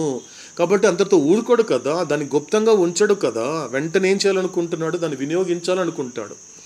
ఫర్ ఎగ్జాంపుల్ మనం తీసుకుంటే ఒక ఎగ్జాంపుల్ తీసుకుందామండి. అందరికి అర్థమయ్యే భాష ఏంటి అంటే ఆదిత్య 369 అండి సినిమా ఉందండి. మీ అందరు చూసే ఉంటారు అనుకుంటాను. బాలకృష్ణ సినిమా. అందులో ఒక సైంటిస్ట్ ఉంటాడు, టైం మిషన్ కనుక్కుంటాడు. కొంచెం అర్థం చేసుకుందామండి. ఇక్కడ example of the gross conscious scientist అంటే ఆ సినిమా భాషలో మనకు అర్థమవుతుంది కాబట్టి అది తీసుకుందాం. సో ఆదిత్య 369 సినిమాలో అతను టైం ట్రావెల్ మిషన్ కనుక్కుంటాడు, ఒక సైంటిస్ట్. దానివల్ల ఏం జరుగుతుంది అనేది కూడా మన సినిమా చూస్తే అర్థమవుతుంది. అంతటితో వదిలి నాకు ఏం చేస్తాడు? దాన్ని ప్రయోగించాలనుకున్నాడు. ఎలాగని ప్రయోగించాలి, ఎవరైనా దీన్ని ఎక్కి టైం ట్రావెల్ చేయాలనుకుంటాడు. మనకు ఆ సినిమా చూస్తే అర్థమవుతుంది, దాని యొక్క పర్యవసనాలు ఏం జరుగుతుందో తెలుస్తుంది. అతను గతంలోకి వెళ్తాడు, భవిష్యత్తులోకి వెళ్తూ ఉంటాడు. అంటే ఒక ఎక్స్పెరిమెంట్ చేస్తాడు కరెక్ట్గా.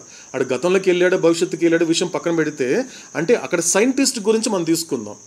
ఆ సినిమాలో ఉన్నటువంటి సైంటిస్ట్ తీసుకున్నప్పుడు అతను ఏం చేస్తాడంతో ప్రయోగం చేసి ఒక టైం మిషన్ కనుక్కున్నప్పుడు ఆ టైం మిషన్ని ఎలా వాడాలి, ఎవరు ఎక్కుతారు, ఎవరెక్కి ప్రయాణం చేసుకుంటూ గతంలోకి ఎవరు వెళ్తారు, అక్కడ ఎంటర్ చేస్తే చాలు, ఆ డేట్ ఎంటర్ చేస్తే ఆ డేట్కి వెళ్ళిపోతుంది అది ఆ టైం మిషన్. అది జస్ట్ ఒక విజువలైజ్ చేసుకుందాం. అది ఉందా లేదు విషయం, ఆ విషయాన్ని పక్కన పెడతాము. కానీ ఇప్పటికీ మాత్రము అతన్ని మాత్రం ఒక గ్రాస్ కాన్షియస్ సైంటిస్ట్గా తీసుకుందాం.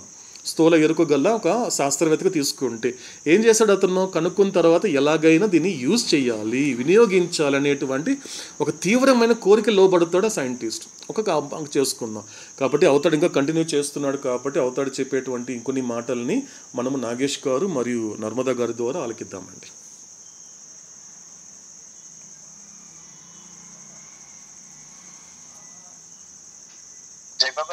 జై మేరోబా నాగేష్ గారు. ఓకేనండి, ఇట్స్ ఓకే నాగేష్ గారు, ఇట్స్ ఓకే. జై మేరోబా, ఇట్స్ ఓకే. సో ఇక్కడ అవుతాడు ఏం చెప్తున్నాడు అంటే, ఇక్కడ నుంచి మనం చూస్తే, even when this gross conscious scientist in the gross world is conscious of the highest possible gross aspect of energy, he is not at all conscious of that energy in its nascent state, which is only of the domain of the subtle world and which can only be experienced and controlled by the subtle conscious human soul, and which can never under any circumstances be experimented with or experienced by any gross conscious human being. స్థూల ప్రపంచంలో ఈ స్థూల చైతన్య శాస్త్రవేత్తకు ప్రాణశక్తి యొక్క సాధ్యమైనంత అత్యంత ఉన్నత స్థాయి స్థూల అంశం గురించిన ఎరుక ఉన్నప్పటికీ, సూక్ష్మ ప్రపంచ పరిధిలో మాత్రమే ఉండే ప్రాణశక్తి యొక్క నవజాత రూపం గురించినటువంటి ఎరుక ఏమాత్రం ఉండదు. సూక్ష్మ ఎరుక గల మానవాత్మ మాత్రమే ప్రాణశక్తి యొక్క ఈ నవజాత రూపాన్ని అనుభవించగలదు. కాబట్టి అలా నియంత్రించగలడు. ఎటువంటి పరిస్థితిలోనూ స్థూల ఎరుక గల మానవాత్మ దీని గురించి ప్రయోగాలు చేయలేడు లేదా దీనిని అనుభవించలేడు. ఇక్కడ చెప్తున్నాడు అవుతాడు. ఏమంటున్నాడు ఇక్కడ స్పష్టంగా ఏం చెప్తున్నాడు అంటే, ఇక్కడ ఏమంటున్నాడు క్లియర్గా, ఇప్పుడు ఈ స్థూల ప్రపంచంలో ఉన్నటువంటి ఈ సైంటిస్ట్ గురించి చెప్తున్నాడు అవుతాడు. ఇక్కడ కనెక్ట్ చేస్తున్నాడు. ఈ యొక్క శాస్త్రవేత్తకి ప్రాణశక్తి యొక్క సాధ్యమైనంత అత్యంత ఉన్నత స్థాయి యొక్క అంశం గురించి, స్థూల అంశం గురించి ఎరుక ఉన్నప్పటికీ, అంటే ఆ సైంటిస్ట్కి ఏముంది, ఇప్పుడు టైం మిషన్ ఎగ్జాంపుల్ తీసుకున్నాం అనుకోండి, అతను ఆ టైం మిషన్ ఎలా తయారు చేయాలి, ఆ మిషన్ ఎలా తయారు చేయాలి, దానికి కనెక్షన్స్ ఏంటి, అది పని చేయాలంటే ఎటువంటి ఫార్ములాని అప్లై చేయాలి, అది తిరగాలంటే ఎలా తిరగాలి, దానిని అది ప్రయాణం చేస్తున్నప్పుడు లోపల కూర్చున్నప్పుడు ఎటువంటి ఒక కన్వీనియంట్ ప్లేస్ ఉండాలి, ఇవన్నీ కూడా దానికి సంబంధించిన ఎరుక. అది ఎటువంటిది అన్నప్పుడు ప్రాణశక్తికి చాలా గొప్పది. అది సాధ్యమైనంత అత్యంత ఉన్నత స్థాయిలో ఉంటుంది తప్ప, కానీ దానికి సంబంధించినటువంటి స్థూల ఎరుకగా మాత్రమే ఉంటుంది. తనకి ఎటువంటి ఒక అవగాహన ఉంటుంది, ఎటువంటి ఎరుక ఉంటుంది అంటే ఆ ఉన్నత స్థాయికి సంబంధించింది. చెప్తున్నాడు చూడండి, ఎంత గొప్పగా చెప్తున్నాడు అవుతాడు. ప్రాణశక్తి యొక్క సాధ్యమైనంత అత్యంత ఉన్నత స్థాయి స్థూల అంశము. అర్థమవుతుంది కదండి.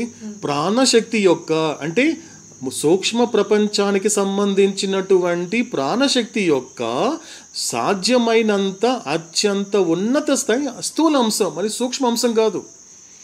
అంటే ఎక్కడ ఎంత పరిమితిలో ఉన్నాడు ఈ యొక్క గ్రాస్ సైంటిస్ట్ గురించి ఎరుక ఉన్నప్పటికీ సూక్ష్మ ప్రపంచం పరిధిలో మాత్రమే ఉండే ప్రాణశక్తి యొక్క నవజాత రూపం గురించిన ఎరుక ఏమాత్రం ఇతడికి ఉండదు. ఎలా ఉంటుంది అన్నప్పుడు ఒక మనిషి ఎనర్జీ గురించి, ఎందుకంటే సటిల్ బాడీ గురించి, మెంటల్ బాడీ గురించి నీకు నిజానికి ఆ కాన్షియస్ లేకపోయినా నీకు అవగాహన ఉన్నా చాలు. నువ్వు ఏ పదాలైతే వాడుతున్నావో ఎనర్జీ అంటున్నావు. ఎనర్జీ అయిపోయిందండి, ఉదయం నుంచి కష్టపడ్డానండి, బాగా అలసిపోయానండి, పడుకోవాలండి అన్నప్పుడు నువ్వు అలసిపోయావు, నీ ఎనర్జీ పూర్తిగా పోయిందని నీకు ఎవరు చెప్పారు? ఎక్కడుంది ఎనర్జీ అంటున్నావు? ఈ గ్రాస్ బాడీలో ఉందంటున్నావు. అదేంటి అలసిపోయానండి, శక్తి అంతా అయిపోయిందండి, ఈ ప్రాణశక్తి అంతా ప్రాణం పోయేటట్లు ఉంది అంటే ఈ శక్తి అనేది, ఎనర్జీ అనేది దేనికి అప్లికేబుల్ చేస్తున్నావు నువ్వు తెలియకుండా? కేవలం గ్రాస్ బాడీకే నువ్వు అప్లికేబుల్ చేస్తున్నావు. అంటే నీకు ఎలా ఉంది? సూక్ష్మానికి సంబంధించినటువంటి స్థూలాంశం పట్ల నీకు ఎరుక ఉందే తప్ప సూక్ష్మానికి సంబంధించినటువంటి సూక్ష్మ ఎరుక నీకు లేదు. నీకుండేది మళ్ళీ స్థూల ఎరుకే ఉంది. అంటే నువ్వు మాట్లాడేటువంటి ఎనర్జీ గురించి కానీ లేకపోతే ఆలోచనలు, మనసుని కంట్రోల్ చేసుకోవాలి, ఇలాంటి ఆలోచన వస్తుందండి నాకన్నా, ఎక్కడి నుండి వస్తుంది? ఇక్కడి నుంచేనండి, స్థూల శరీరం నుండి వస్తుంది. అంటే నువ్వు ఎప్పుడైతే నీకు కలిగే ఆలోచనలు స్థూల శరీరం నుండి వస్తుంది అంటున్నావంటే, ఎనర్జీ అంతా స్థూల శరీరం నుండే వస్తుంది అన్నావంటే, దాన్ని బట్టి నీకు అర్థం చేసుకోవాలి, you are the most soul. నువ్వు ఇంకా దానికి ఎరుక లేదు. అంటే ఈ సైంటిస్ట్ ఉన్న ప్లేస్ అంటే ఆ పరిస్థితిలోనే ఉన్నావు, అదే ఆ స్థితిలో ఉన్నావు అంటున్నాడు అవుతాడు. కాబట్టి సూక్ష్మ ఎరుక గల మానవాత్మ మాత్రమే, అంటే సమ్ సోల్ మాత్రమే ఏం జరుగుతుంది, వాళ్ళకి ఎటువంటి ఎరుక ఉంటుంది? ప్రాణశక్తి యొక్క ఈ నవజాత రూపాన్ని అనుభవించగలడు. ఏదైతే ఆ రూపం ఉందో, ఎందుకంటే ఎవరు ఆ సూక్ష్మ శరీరపు ఎరుక కలిగి ఉంటాడు అంటే ఎవరైతే ఆ యొక్క సూక్ష్మ ఎరుక కలిగిన వాడే ఉంటాడు. అదేవిధంగా అనుభవించగలడు మరియు నియంత్రించగలడు. ఎవరు? ఎక్కడ? ప్రాణం శక్తి సూక్ష్మ లెవెల్ మాత్రమే. అతను ఏం చేయగలడు? అనుభవిస్తాడు, అదేవిధంగా నియంత్రిస్తాడు అని స్పష్టంగా అవుతాడు చెప్తున్నాడు. కాబట్టి ఎటువంటి పరిస్థితుల్లోనూ స్థూల ఎరుక గల మానవాత్మ దీని గురించి ప్రయోగాలు చేయలేడు మరియు దీనిని అనుభవించలేడు. అంటే ఏం జరుగుతోంది? ఈ గ్రాస్ కాన్షియస్లో ఉన్నవాడు ఏం చేస్తాడంటే కేవలము ఈ గ్రాస్ లెవెల్లోనే ఉంటాడే తప్ప, ఈ గ్రాస్ లెవెల్లోనే ఉంటాడు. ఎందుకంటే అతనికి ఉన్న స్థూల సంస్కారాల వలన, ఎక్కువ బంధనాలతో ఉండడం వలన ఈ యొక్క ప్రయాణం చేస్తూ ఉంటాడు, అన్నభూమిక మీద ప్రయాణం చేస్తూ ఉంటాడు. కాబట్టి అతడికి ఉన్నటువంటి అనుభవం ఏంటి? స్థూల ప్రపంచం యొక్క అనుభవంతో మరియు స్థూల శరీరం యొక్క ఎరుకల్లో ఇలా పరిమితంగానే ఉండిపోతాడు తప్ప ఇంతకు మించి ఆలోచించలేడు అంటున్నాడు మనకి అవుతాడు. సో అది మళ్ళీ కంటిన్యూ చేస్తే ఏమంటున్నాడు అవుతాడు అంటే, so therefore when this gross conscious scientist in the gross world on earth is conscious of the highest possible gross aspects of the nuclear energy, he is actually fully conscious of only one of the highest gross aspects of the energy of the domain of the subtle world. ఏమంటున్నాడు అవుతాడు, అందువలన స్థూల ప్రపంచంలో భూమి మీద ఈ స్థూల ఎరుక గల శాస్త్రవేత్త అణుశక్తికి చెందిన సర్వోత్కృష్ట స్థూల అంశం యొక్క ఎరుక కలిగి ఉన్నప్పుడు అతడు నిజానికి సూక్ష్మ ప్రపంచ పరిధికి చెందిన ప్రాణశక్తి యొక్క సర్వోత్కృష్ట స్థూల అంశాలలో ఏదైనా ఒకదానికి చెందిన ఎరుకను మాత్రమే పూర్తిగా కలిగి ఉంటాడు. ఏమంటున్నాడు అవుతాడు ఇక్కడ ఇప్పుడు, అందువలన స్థూల ప్రపంచంలో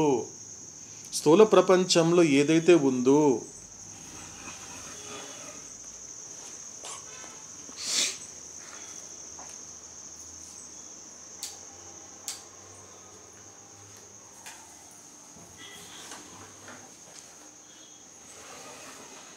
ఏమంటున్నాడు అవుతాడు ఇక్కడ, స్థూల ప్రపంచంలో అంటే అందువలన స్థూల ప్రపంచంలో భూమి మీద ఉన్న ఈ స్థూల ఎరుక గల శాస్త్రవేత్త అణుశక్తికి చెందిన సర్వోత్కృష్ట స్థూల అంశం యొక్క ఎరుక కలిగి ఉన్నప్పుడు, అంటే అది ఎలా కుదురుతుంది? ఇప్పుడు స్థూలంగా ఉన్న వ్యక్తి ఒక్కసారిగా అటువంటి ఒక సూక్ష్మ ప్రపంచానికి సంబంధించినటువంటి ఎరుక ఎలా కలుగుతుంది అన్నప్పుడు, కానీ నిజానికి అతడు సూక్ష్మ ప్రపంచ పరిధికి చెందిన ప్రాణశక్తి యొక్క సర్వోత్కృష్ట స్థూల అంశాలలో ఏదైనా ఒక్కదానికి చెందిన ఎరుకను మాత్రమే పూర్తిగా కలిగి ఉంటాడు. అంటే ఇక్కడ లిమిటేషన్ చెప్తున్నాడండి అవుతాడు. నువ్వు గ్రాస్ లెవెల్లో ఉంటూ కూడా, అంటే మోస్ట్ సోల్గా ఉంటూ కూడా నీ ప్రయాణం ఎలా ఉంటుంది అంటే, ఇక్కడ చాలా గొప్ప మాట అండి. ఈ మాట మనకి 11th చార్ట్లో చెప్తాడు అవుతాడు. 11th చార్ట్లో ఎలా చెప్తాడు అంటే, మోస్ట్ సోల్గా ఉన్న వ్యక్తి అలాగని ప్రయాణం మొదలుపెట్టిన వెంటనే అతను మొదటి భూమికి వెళ్ళిపోడు, వెంటనే సాధకుడు అయిపోయాడు అవ్వడండి. ఎందుకు కాడు అంటే 11th చార్ట్లో లాస్ట్లో ఒక మాట అంటాడండి అవుతాడు. అంటే ఒక స్టేజ్ ఉంటుంది, ఆ స్టేజ్లో ఎలా ఉంటాడు అంటే అతడు మార్గంలో లేడు, అలాగని మార్గానికి దూరంగా కూడా లేడు అంటాడు. చాలా గొప్ప మాట అండి. ఎందుకంటే ప్రయాణంలో అంటే పూర్తిగా ఇప్పుడు మనం కొంతమంది జీవితాల్ని మనం కనుక దగ్గరుండి పరిశీలిస్తే, ఇప్పుడు వేమన అండి, యోగి వేమన మనందరికీ తెలుసు, ఆ జీవితం మనం చూసాం.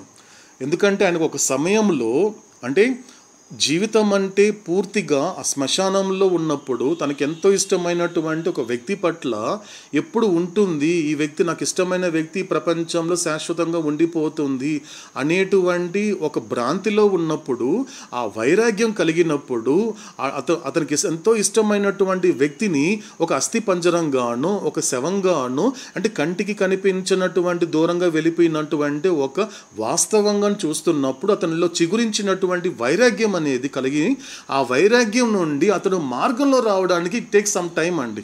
వెంటనే మార్గంలోకి రారు వాళ్ళు. ఎందుకంటే ఎప్పుడైతే ప్రపంచం పట్ల నీకు వైరాగ్యం అనేది కలిగినప్పుడు నువ్వు పూర్తిగా ఈ ఆధ్యాత్మికంగా రావడానికి మధ్య ఒక దశ ఉంటుందండి, ఒక స్టేజ్ అని చెప్తాడు అవుతాడు. ఒక స్టేజ్ ఉంటుంది, అదంతా దేనికి సంబంధించింది అంటే అది పూర్తిగా ప్రాణశక్తికి సంబంధించింది, సటిల్ వరల్డ్కి సంబంధించింది, అది సూక్ష్మ సంస్కారాలకి సంబంధించింది. అంటే స్థూల సంస్కారాలు పూర్తిగా అనుభవించిన తర్వాత నువ్వు సూక్ష్మ సంస్కారాలు అనుభవించేటువంటి సమయం రావడానికన్నా ముందు ఒక దశ అనేది ఉంటుంది, ఒక స్టేజ్ ఉంటుందని చెప్పాడు అవుతాడు. కాబట్టి ఏం చేస్తాడు ఆ స్టేజ్లో అంటే, వేమనకి అటువంటి వైరాగ్యం కలిగినప్పుడు ఏం చేశాడు, నెమ్మదిగా ప్రపంచం పట్ల ఇంతవరకు పెంచుకున్న ఆసక్తి, ఇంతవరకు పెంచుకున్నటువంటి ఒక భ్రాంతి, ఇంతవరకు పెంచుకున్నటువంటి అనుకునే ప్రేమలు, ఇంతవరకు పెంచుకున్నటువంటి అబద్ధమైన ప్రేమలు ఏవైతే ఉన్నాయో వాటి యొక్క నిజ స్వరూపాన్ని చూడగలుగుతాడు. అందుకే అంత వైరాగ్యంగా ఉంటాడు. ఎందుకంటే మనం ఒకసారి అబ్జర్వ్ చేస్తే, ఎందుకంటే అదొక ప్రక్రియ, వెంటనే అయిపోలేదు, అది యోగి అయిపోలేదు వెంటనే అటువంటి గొప్ప స్థితికి రాలేదు వేమన అప్పుడే. ఎందుకంటే అది గ్రాడ్యువల్ ప్రాసెస్. అంటే ఇక్కడ ఏం జరిగింది, ఇక్కడ ఏం చెప్తున్నాడు అవుతాడు, అతడికి ఆ సూక్ష్మ ప్రపంచానికి సంబంధించినటువంటి అనుభవం లేకపోయినప్పటికీ ఆ సర్వోత్కృష్ట, చాలా గొప్ప మాట అన్నాడు అవుతాడు, ప్రాణశక్తి ఎటువంటి సృష్టి అంటే అది సర్వోత్కృష్టమైనటువంటి ఆ స్థూల అంశాలలో అది సూక్ష్మాంశం కాదు, స్థూల అంశాలలో ఏదైనా ఒక్క దానికి చెందిన ఎరుక మాత్రమే అతను పూర్తిగా కలిగి ఉంటాడు. అందులో అతి ముఖ్యమైనటువంటి చెందినటువంటి అంశాలలో ఒకటి ఏంటి అన్నప్పుడు వైరాగ్యము.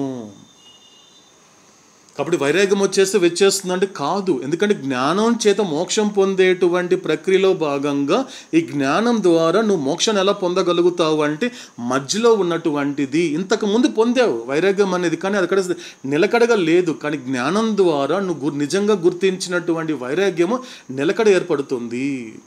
ఎందుకంటే జ్ఞానం అందుకే అవుతాడు ఏం చెప్పాడు, ఒకసారి ఆ 7 రియాలిటీస్ చూస్తున్నప్పుడు నిజానికి పరిత్యాగం తర్వాతనే జ్ఞానం వస్తుంది.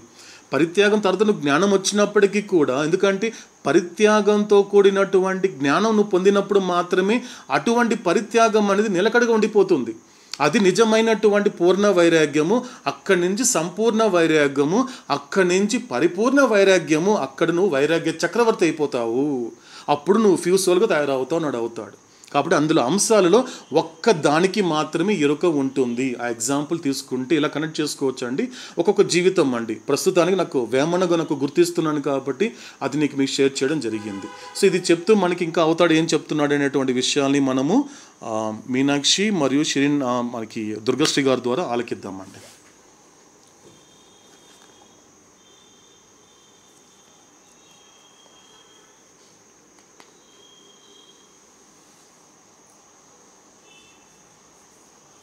శాశ్వత ప్రియతమ అవుతా మెహర్ బాబాకి జై అని ఒక్క నిమిషం అన్నయ్య.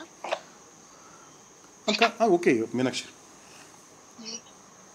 లైట్ పోయింది. శాశ్వత ప్రియతమ అవుతా హేర్ బాబాకి జై. It is at this juncture of conflicting thoughts which on the one hand provoke the scientists to demonstrate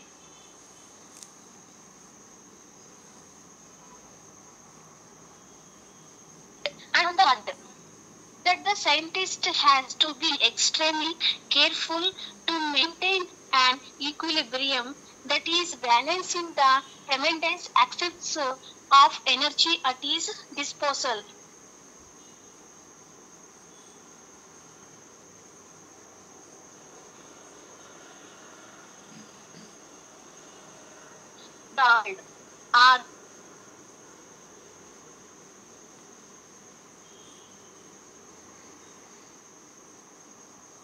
Are not to the interested overpowering force of the acts of mind in the shape of intense desires which hunt him.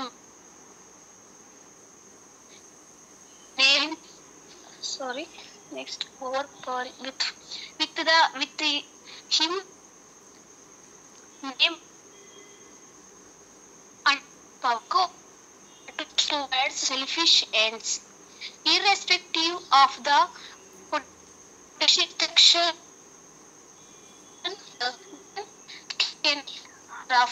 Rough అనేది అది ఏం తెలీదు. Continue Meenakshi, నీకు ఎంతవరకు వస్తుంది అందరూ continue చేయం, పర్లేదు.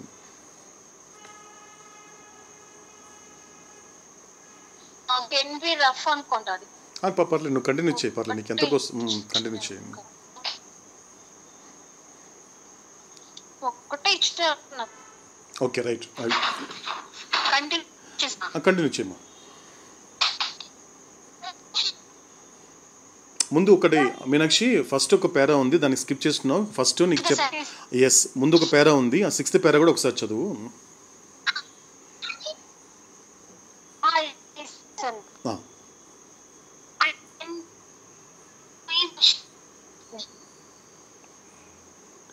ఓకే మీనాక్షి, ఒక నిమిషం.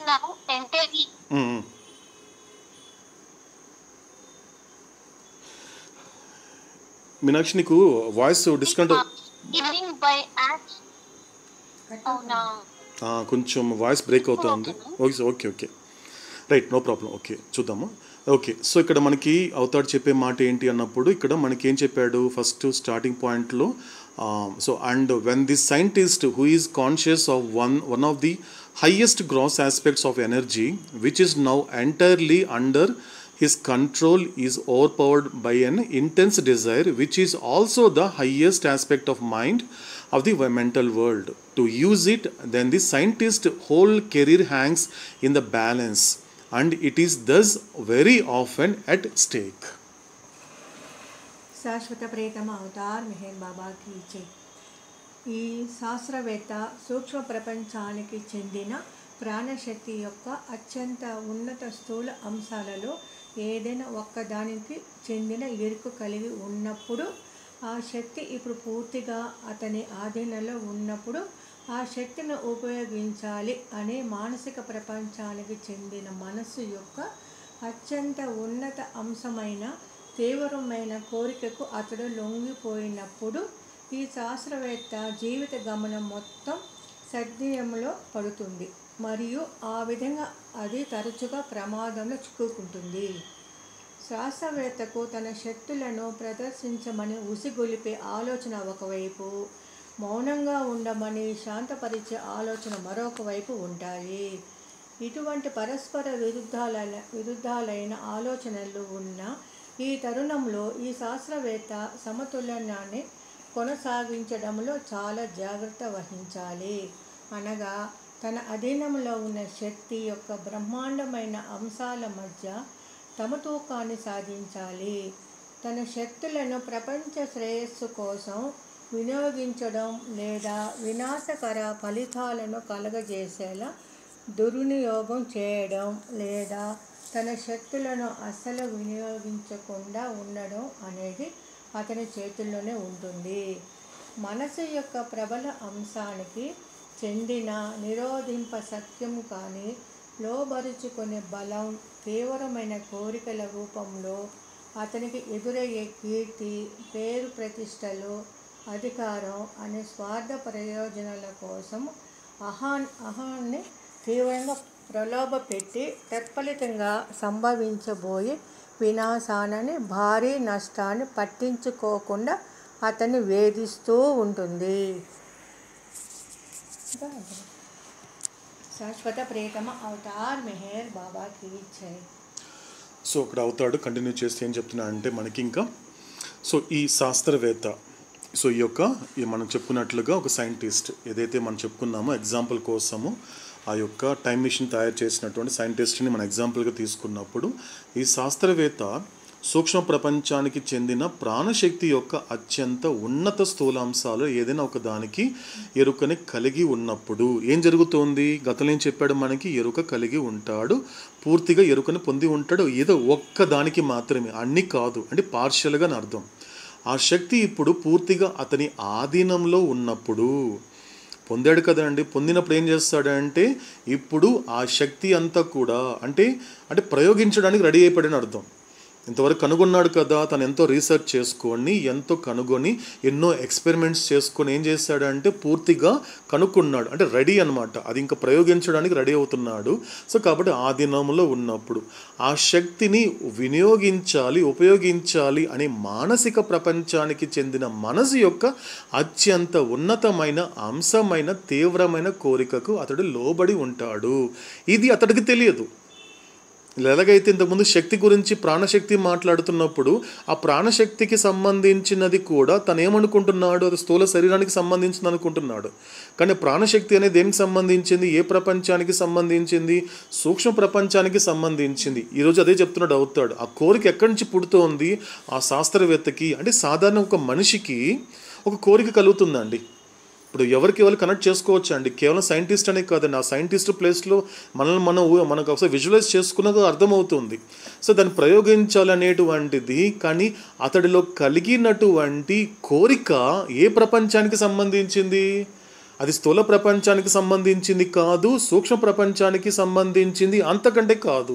అది దేనికి సంబంధించింది అంటే మానసిక ప్రపంచానికి సంబంధించినటువంటి అక్కడి మనసు ఏం చేసింది అంటే అక్కడ ఉన్న అంటే ఆ అహంకారంలో భాగమైనటువంటి సంస్కారాలు ఇతడిని అంటే పెడద్రోవ పెట్టడానికి, డైవర్ట్ చేయడానికి ఆ యొక్క మానసిక శరీరం అనేటువంటి మాధ్యమం ద్వారా, సూక్ష్మ శరీరం అనేటువంటి మాధ్యమం ద్వారా ఈ స్థూల శరీరం యొక్క ఎరుకలో ఉన్న వాడిని మాత్రమే అది టెంప్ట్ చేయగలుగుతుంది. అందుకే అవతాడు చెప్తున్నాడు, అది మానసిక ప్రపంచానికి చెందిన మనసు కాబట్టి అందుకు అతనికి తెలియకుండానే తన మనసుకి బానిసయ్యాడు కాబట్టి దానికి లోబడి ఉంటాడు. బాగా అర్థం చేసుకోవాలండి ఇక్కడ పాయింట్ని. సాధారణ ఒక మనిషికి ఏదైనా ఒక కోరిక వచ్చినప్పుడు ఆ కోరికను అధిగమించే స్థితిలో ఎందుకు ఉండటం లేదు అంటే కారణము ఎందుకంటే ఆ జీవుడు తను ఎందుకంటే ఒక్కసారి మనసుని కానీ కోరికలను కానీ నువ్వు దానిని లోబరుచుకునే ప్రయత్నం చేసినా కూడా లోబరుచుకోలేవు. కారణం ఏంటి అన్నప్పుడు అది ఎక్కడి నుండి వస్తుందో నీకు తెలియదు. అది ఎక్కడి నుండి వస్తుందో నీకు తెలియదు. ఫర్ ఎగ్జాంపుల్, నీకు ఇక్కడ ఇంట్లో కరెంటు పోయినప్పుడు ఇంట్లో ఎంతో ప్రయత్నం చేస్తావు, ఇంట్లో మెయిన్ బోర్డ్ అంతా చెక్ చేస్తావు, లేనప్పుడు ఏం చేస్తావు అంటే నీ ఇంట్లోకి వచ్చినటువంటి కరెంటు దేనికి లోబడి ఉంది? ఆ ఊరు బయట ఉన్నటువంటి ట్రాన్స్ఫార్మర్ మీద ఆధారపడి ఉంటుంది. అప్పుడు ఏం చేస్తావు? ఓహో ఇక్కడ ప్రాబ్లం లేదు కాబట్టి ఖచ్చితంగా ట్రాన్స్ఫార్మర్లో ప్రాబ్లం ఉంటుందని చెక్ చేస్తాడు ఎలక్ట్రీషియన్. ఆ ట్రాన్స్ఫార్మర్లో కూడా ప్రాబ్లం లేనప్పుడు ఏం చేస్తాడు అంటే వీటన్నిటిని మెయింటైన్ చేసేటువంటి సబ్స్టేషన్కి వెళ్తాడు. ఆ సబ్స్టేషన్లో ప్రాబ్లం ఎక్కడ ఉందనేది ఆ సబ్స్టేషన్లో తెలుస్తుంది. ఆ సబ్స్టేషన్ నుండి నీ ఇంటి దగ్గర ఉన్నటువంటి ట్రాన్స్ఫార్మర్కి ఎలక్ట్రిసిటీ రావాలి. ఆ ట్రాన్స్ఫార్మర్ నుండి నీ ఇంటికి వచ్చేసి ఒక లెవెల్లో ఒక బేసిక్ స్టేజ్లో నీకు ఎంతవరకు కావాలి అనేది కూడా అది బ్యాలెన్స్ చేసుకుంటూ ఎలక్ట్రిసిటీ వస్తుంది. అంటే ఏంటి, ఇక్కడ సబ్స్టేషన్ అనేది కూడా మానసిక ప్రపంచము. నీ ఇంటి బయట ఉన్నటువంటిది కూడా ట్రాన్స్ఫార్మర్ అనేది సటిల్ వరల్డ్కి సంబంధించింది. నువ్వు ఇంట్లో ఉన్న కరెంట్ దేనికి సంబంధించింది? స్థూల ప్రపంచానికి సంబంధించింది. కాబట్టి నీ ఇంట్లో ఉన్న కరెంట్ అనేది ఎక్కడి నుంచి వస్తుంది అనుకుంటున్నావు? నీ ఇంటి నుంచే వస్తుంది అనుకుంటున్నావు. నీ ఇంట్లో ఉన్నటువంటి మెయిన్ బోర్డు నుంచి వస్తుందండి అందుకే కరెంట్ ఉందండి. కాదు. నీ మెయిన్ ఇంటిలోకి రావడానికి, నీ మెయిన్ బోర్డుకి రావడానికి మూలం ఎక్కడుంది? నీ ఇంటి బయట ఉన్నటువంటి ట్రాన్స్ఫార్మర్ నుండి నీ కరెంట్ వస్తుంది. కాబట్టి ట్రాన్స్ఫార్మర్కి కరెంట్ ఎక్కడ వస్తుంది? సబ్స్టేషన్ నుంచి వస్తుంది. ఇలా కనెక్ట్ చేసుకుంటాడు. కాబట్టి వివేకవంతమైన వాడు ఏం చేస్తాడంటే కరెంటు నా ఇంట్లో రాలేదండి, కరెంటు నా ఇంట్లో నుండి నా ఇంటికి వస్తుంది అంటాడు. అలా కుదరదు, ఇది కనుక్కోమంటున్నాడు అవుతాడు, ఇదే అంటున్నాడు అవుతాడు. కాబట్టి అతనికి లొంగిపోవడానికి కారణం ఏంటి అంటే ఇతడు ఎవరు అంటే తన మనసుకి బానిస. ఎప్పుడైతే లొంగిపోయాడు అంటే మనసుకి బానిస అయ్యాడు. కాబట్టి అప్పుడు ఇతని పరిస్థితి ఏంటి? ఈ శాస్త్రవేత్త జీవిత గమనం మొత్తము సందిగ్ధంలో పడుతుంది. లైఫ్ మొత్తం కన్ఫ్యూజ్ అయిపోతున్నాడు. ఇక్కడ అదే అంటున్నాడు అవుతాడు. పూర్తిగా ఎలా జరుగుతోంది, ఎటువంటి పరిస్థితిలో ఉన్నాడు అంటే పూర్తిగా కంప్లీట్గా అతను ఒక సందిగ్ధ పరిస్థితిలో ఉన్నాడు.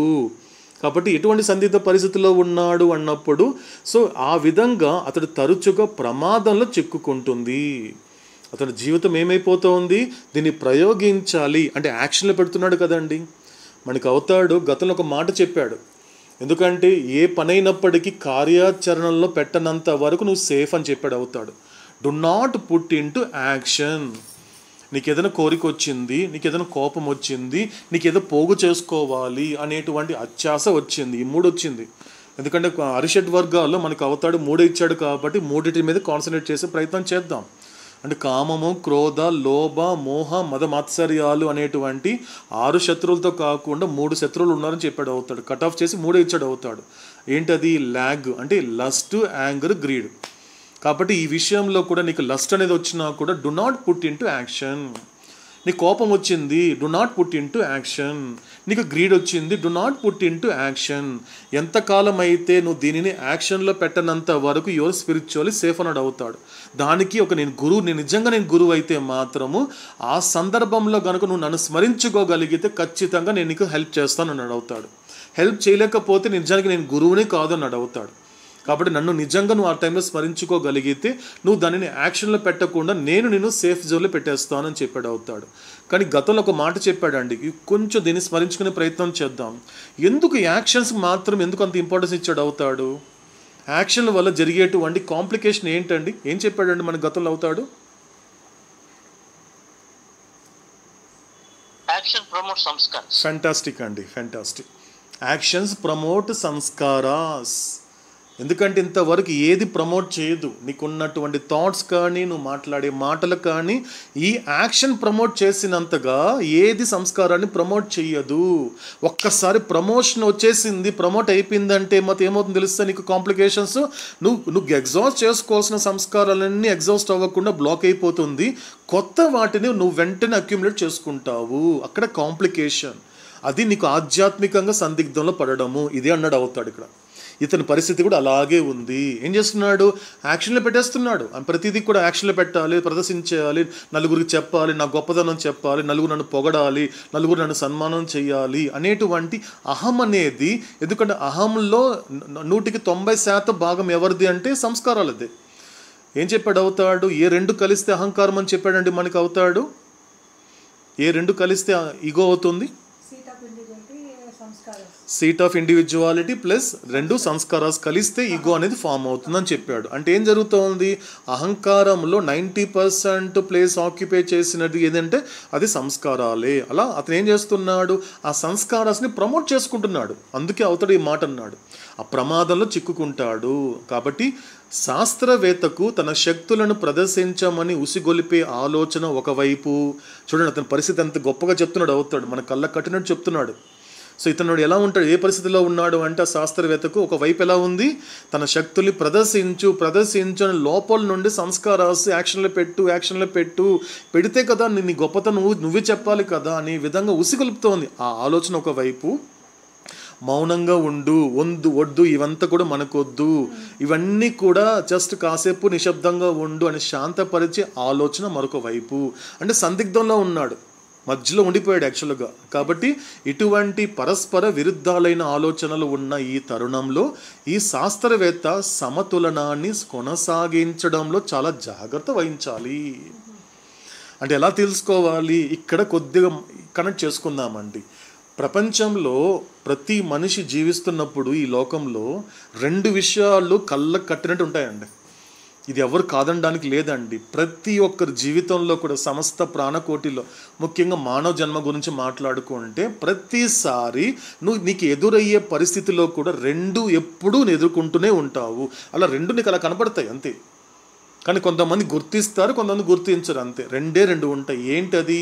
ఒకవైపు ఆత్మ, రెండోది అనాత్మ. ఒకవైపు వివేకము, రెండోది అవివేకము. ఒకవైపు అజ్ఞానము, రెండో వైపు జ్ఞానము. ఒకవైపు ప్రయోజనం కలిగించేవి, రెండో వైపు ప్రయోజనం కలిగించినవి. కాబట్టి ఎప్పుడు 2 ఉంటాయి.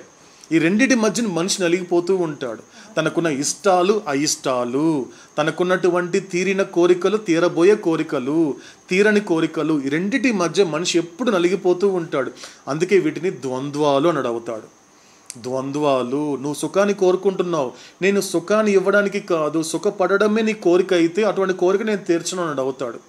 ఎందుకంటే సుఖపడడం అనే దాని మీద ఎప్పుడైతే నువ్వు ఆసక్తి చూపించావో ఆ సుఖం పూర్తయిన తర్వాత సుఖపడుతున్నప్పుడు నువ్వు అహంకరించడం వలన నువ్వు పాపం చేస్తావు. కాబట్టి పాపం ద్వారా దుఃఖం అనుభవించాల్సి వస్తుంది.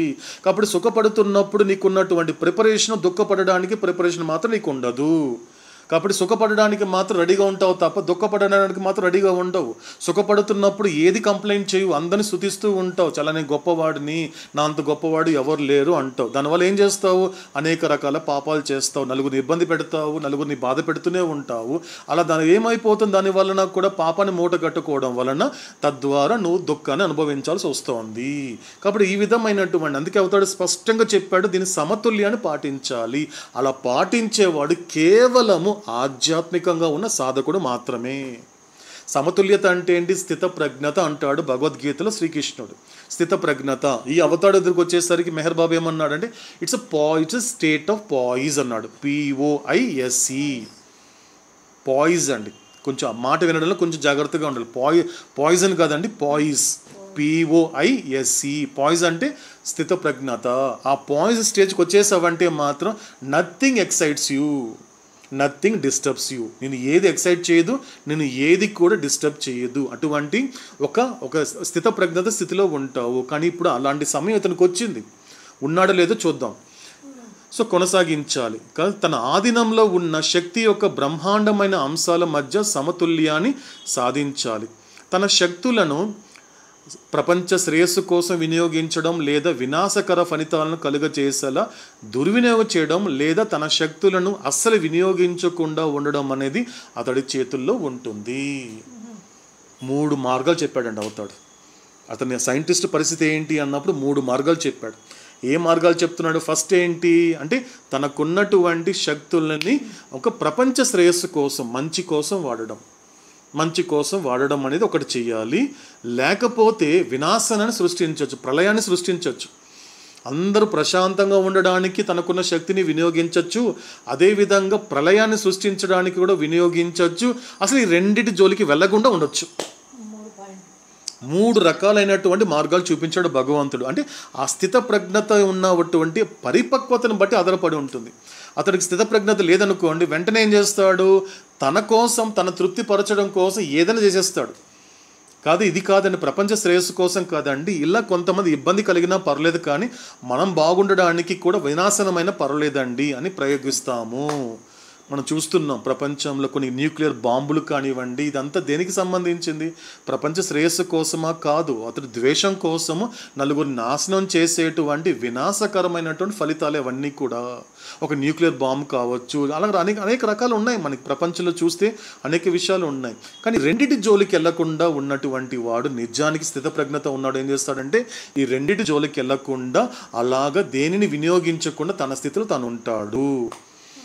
ఏది చేయడు అతను, కరెక్ట్గా తీసుకోండి. కానీ ఇతని ఇటువంటి 3 మార్గాలు ఇతని చేతుల్లో ఉంది. కానీ మనసు యొక్క ప్రబల అంశానికి చెందిన నిరోధింపశక్యం కాని లోబరుచుకునే బలము తీవ్రమైన కోరికల రూపంలో అతనికి ఎదురే కీర్తి, పేరు, ప్రతిష్టలు, అధికారం అనే స్వార్థ ప్రయోజనాల కోసము అహాని తీవ్రంగా ప్రలోభపెట్టి తత్ఫలితంగా సంభవించబోయే వినాశనాన్ని, భారీ నష్టాన్ని పట్టించుకోకుండా అతన్ని వేధిస్తూ ఉంటుంది.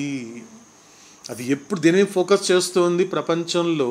ఎందుకంటే వినాశకరమైన ఫలితాల కోసమే చూస్తుందండి. ఎందుకంటే నేను బాగుండడానికి నలుగురు ఏమైపోయినా పర్వాలేదు అనే భావన వచ్చినప్పుడు, నా కీర్తి ప్రతిష్టలు నాకుండాలి, నాకు కావాల్సినటువంటి అధికారం నిలబెట్టుకోవాలి అంటే కేవలము ఈ స్వార్థ ప్రయోజనాల కోసం ఎప్పుడైతే దీన్ని వినియోగించినప్పుడు ఏం జరుగుతోంది అంటే ఒక భారీ నష్టం అనేటువంటిది పట్టించుకోకుండా అతన్ని వేధిస్తూ ఉంటుంది అంటున్నాడు అవుతాడు. అలా వేధిస్తుంది, అలాగే చేస్తూ ఉంటుంది. కాబట్టి అలా చేస్తున్నప్పుడు తద్వారా ఏం జరుగుతుంది అనే విషయాన్ని మనం ఇంకొకసారి అవుతాడు కంటిన్యూ చేస్తున్నాడు కాబట్టి అది కూడా ఆలకించే ప్రయత్నం చేద్దామండి. సో ఆ మాటల్ని మనము రాఘవేంద్ర నెక్స్ట్ 3 పారాస్ జై మేరబ్బా అందుబాటులో ఉన్నారా? సో కాబట్టి నెక్స్ట్ 3 పారాస్ ఒకసారి మీరు చదవండి. Okay sir. शाश्वत प्रीतम अवतार मेहर बाबा की जय. If the scientist succumbs therefore to this overweening desire which is now at its zenith and it's thereby directed for this is selfish ends to misuse the power that the controls in the form of one of the highest aspects of energy. He then consciously leads himself to attempt to explore the most deadly weapon in the control, more powerful than, say, the latest hydrogen bomb. శాస్త్రజ్ఞుడు పరాకాష్ఠను చేరుకున్న అహంకారపూరితమైన ఈ కోరిక యొక్క ప్రలోభానికి లొంగిపోయి ప్రాణశక్తికి చెందిన అత్యంత ఉన్నత అంశాలలో ఏదైనా ఒక రూపంలో తన నియంత్రణలో ఉండే శక్తిని తన స్వార్థ ప్రయోజనాల కోసం పరిచేటట్లుగా నిర్దేశించబడితే అప్పుడు అతడు తన అధీనంలో ఉన్న ఇటీవలి హైడ్రోజన్ బాంబ్ కంటే మరింత శక్తివంతమైన అత్యంత ప్రాణాంతక ఆయుధాన్ని ప్రయోగించడానికి ప్రయత్నించే దిశగా తనను తాను ఎరుకతో ప్రేరేపించుకుంటాడు. It is at the stage that the crucial point is reached. ఈ దశలో కీలకమైన స్థానం చేరుకోవడం సంభవిస్తుంది. The scientist explores his weapon, spreading devastating results and the equilibrium which thus far very narrowly maintained between use of power and overpowering desire is absolutely disturbed. వినాశకర ఫలాలను విస్తరింపజేస్తూ శాస్త్రజ్ఞుడు తన ఆగాన్ని ప్రయోగించగానే శక్తి వినియోగానికి లోబర్చుకోగల కోరికకు మధ్య అప్పటి వరకు అతి జాగ్రత్తగా కొనసాగించుకున్న సమతులనానికి పూర్తిగా భంగం వదిలుతుంది. శాశ్వత ప్రీతమ అవతార్ మెహర్ బాబాకి జై. సో ఇప్పుడు ఈ పరిస్థితిలో చేరుకున్నాడు అంటే ఏం జరుగుతోంది? ఇంతవరకు తను ఎంతో ప్రయోగాలు చేసుకొని తను కనుగొన్నటువంటి విషయాల్ని ప్రదర్శించాలి అని తీసుకున్నప్పుడు చూడండి, గ్రాడ్యువల్గా చెప్తున్నాడు. కొద్దిగా శ్రద్ధ పెడతామండి, ఎందుకంటే ఇది ప్రతి ఒక్కరి కథేనండి. ఇక్కడ సైంటిస్ట్ అనేది కాదు, కానీ ప్రతి ఒక్కరూ ఇండివిజువల్గా కనెక్ట్ చేసుకుంటే ప్రతి మనిషి జీవితంలో కూడా ఈ శాస్త్రవేత్త పడేటువంటి అటువంటి సమతుల్యాన్ని పాటించలేక జీవితాన్ని అనేక రకాలైనటువంటి నరకాలకి అటువంటి స్వర్గాలకి మధ్య ఒక తూలిపోయేటువంటి ఒక సమస్థితిని సంబంధించినటువంటి సుఖ దుఃఖాలకి ఇక్కడ అర్థం ఏంటి అన్నప్పుడు రెండింటి మధ్య ఒక బ్యాలెన్స్ చేయలేకపోవడానికి కారణం ఏంటి అంటే సుఖ దుఃఖాల మధ్య, పుణ్యపాపాల మధ్య, చావు పుట్టుకల మధ్య జరిగేటువంటి సంఘర్షణ. ఇదంతా కూడా ఇది కేవలం ఓ సైంటిస్ట్ అనే కాకుండా ఎవరి జీవితాలు కనెక్ట్ చేసుకున్నా తెలిసిపోతుంది. ఎందుకంటే రెండిటి మధ్య నలిగిపోతున్నప్పుడు ఆ టైంలో ఎటువంటి నిర్ణయం తీసుకోవాలి, ఆ నిర్ణయం తీసుకోవడం వల్ల వచ్చేటువంటి పర్యవసనాలు అనేది కూడా అతను ఆలోచించకుండా కొన్ని పనులు చేసేస్తాడు సాధారణంగా ఈ మనసుకి లోబడడం వల్ల. కాబట్టి మనసుకి ఎందుకు లోబడుతున్నాడు? ఆ మనసు అనేది ఎక్కడి నుంచి వస్తుంది? అటువంటి మనసుకి మూల కారణమైన సంస్కారాల పట్ల అవగాహన తెచ్చుకుంటే తప్ప ఈ సమతుల్యత స్థితి రాదండి. ఇది అవతాడు చెప్పాలనుకున్న మాట. ఈ ఎగ్జాంపుల్ ద్వారా ఏం చెప్పాలనుకుంటున్నాడు అంటే అటువంటి సమతుల్యత ఎప్పుడు వస్తుంది అన్నప్పుడు కనీసం నీకు అవగాహన ఉండాలి. కాబట్టి ఈ ఆలోచనలు కానీ ఇటువంటి కోరికలు ఎక్కడి నుంచి వస్తుంది అనుకుంటే నువ్వు స్థూల శరీరం నుండి వస్తుంది అనుకుంటున్నావు, స్థూల ప్రపంచం నుండి నీకు కనిపిస్తుంది అనుకుంటున్నావు, కానీ కాదు. అది అక్కడి నుంచి ప్రయోగిస్తోంది, అక్కడి నుంచి అది ఆపరేట్ చేస్తుందని తెలుసుకోమంటున్నాడు అవుతాడు. కాబట్టి ఏం చెప్తున్నాడు అవుతాడు? శాస్త్రవేత్త ఇప్పుడు పరాకాష్ఠకి చేరుకున్న అహంకారపూరితమైన ఈ కోరిక యొక్క ప్రలోభానికి లొంగిపోయి, కాబట్టి అందులో అంశం ఏదైతే ఉందో దాని యొక్క దుర్వినియోగపరిచినట్లయితే అంటే నియంత్రణలో ఉండే శక్తి ఒకటి ఉంది. దాని ఇంతకుముందు చెప్పాడు అవుతాడు అనేక రూపాల్లో ఒక్క విషయాన్ని మాత్రం ఎరుకుతూ ఉంటాడు. కాబట్టి అప్పుడు ఏం చేస్తాడు? తన ఆధీనంలో ఉన్నటువంటి తను ఏదైతే కనుక్కున్నాడో అది హైడ్రోజన్ బాంబు కంటే మరింత శక్తివంతమైన అత్యంత ప్రాణాంతకమైన ఆయుధాన్ని ప్రయోగించడానికి ప్రయత్నించే దిశగా తనను తాను ఎరుకతో ప్రేరేపించుకుంటాడు. అంటే ఇంకా స్టార్ట్ అయిపోయింది, యాక్షన్లో పెడుతున్నాడు మనిషి. ఎందుకంటే అవతాడు ఏదైతే చెప్పాడో action do not put in to action అని ఎంత చెప్పినా కూడా ఈ మనిషి ఏం చేస్తున్నాడు? యాక్షన్లో పెట్టే ప్రయత్నం చేస్తున్నప్పుడు అతడు యొక్క ఏ స్టేజ్కి వెళ్ళిపోతాడు అంటే ఈ దశలోని కీలకమైన స్థానం చేరుకోవడం సంభవిస్తుంది. ఏమంటున్నాడు అవుతాడు? ఇక్కడ ఒక స్టేజ్కి వచ్చేసాడు. ఎటువంటి స్టేజ్ ఇది అన్నప్పుడు ఏం చెప్పాడు అవుతాడు క్లియర్గా అంటే ఇదొక స్టేజ్, ఇది క్రూషియల్ పాయింట్ అంటున్నాడు అవుతాడు. ఒక క్లిష్టమైనటువంటి ఒక స్థాయికి చేరుకున్నాడు. కాబట్టి వినాశకరమైనటువంటి ఫలితాలను విస్తరింపచేస్తూ శాస్త్రవేత్త తన ఆయుధాన్ని ప్రయోగించగానే శక్తి వినియోగానికి లోబరుచుకోగల కోరికకు మధ్య అప్పటి వరకు అతి జాగ్రత్తగా కొనసాగింపబడినటువంటి సమతుల్యం అనేది పూర్తిగా భంగం వాటిల్లుతోంది. కాబట్టి పూర్తిగా ఏమైపోయింది? ఇక్కడ కంప్లీట్గా డిస్టర్బ్ అయిపోయాడు. పూర్తిగా ఎలా డిస్టర్బ్ అయ్యాడు? The scientist explores this weapon spreading devastating results and the equilibrium which was far away from narrowly maintained between use of power and overpowering desire is absolutely disturbed. Same అండి, అంటే నాలుగో భూమికలో ఉన్నవాడు ఏ విధంగా అయితే పతనం అయిపోయాడో అటువంటి పతన స్థితికి వచ్చేస్తున్నాడు ఎవరు? ఈ యొక్క సైంటిస్టు. కాబట్టి సైంటిస్ట్ అనేటువంటి వాడు ఈ పతన స్థితికి వచ్చినప్పుడు ఏం జరిగింది, తర్వాత ఎలా జరిగింది అనే విషయాల్ని మనము తర్వాత మెహరో పాస్నంలో అవతార మనుషులు చెప్పేటువంటి ఆ గొప్ప మాటల్ని ఆలకించేటువంటి ప్రయాణంలో భాగంగా కొనసాగిద్దామండి. కాబట్టి శాశ్వత ప్రీతమ అవతార్ మెహర్ బాబా కీ జై. ఓకేనండి, ఏదైనా క్లారిఫికేషన్స్ ఉన్నాయండి?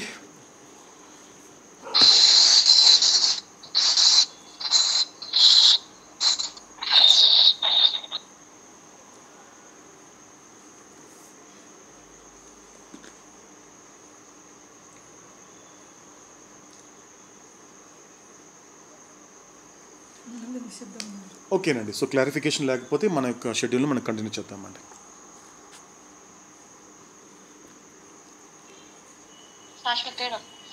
శాశ్వత ప్రేమ అవతార్ మెహర్ బాబా కి జై. ఓం పరమాత్మ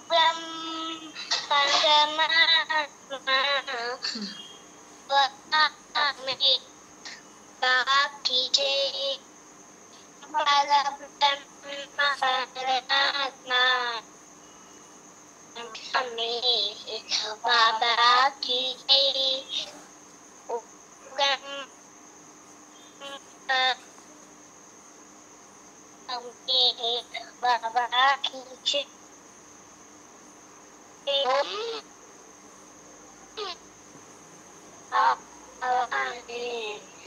बाबा की जय ओम बाबा की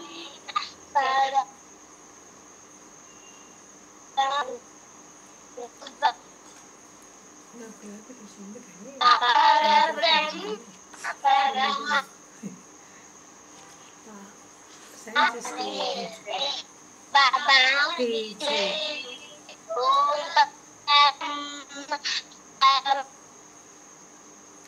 కట్ అవుతుంది వాయిస్ ఏమో కదా సిగ్నల్ లేదు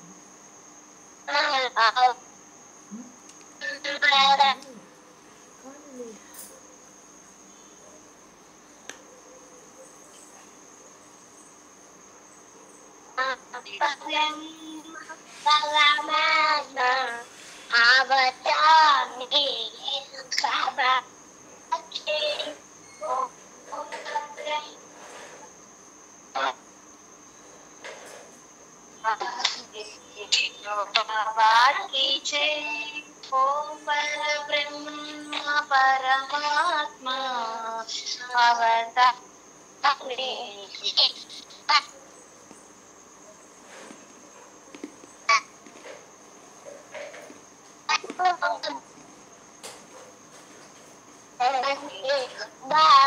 की जय परमात्मा अवतार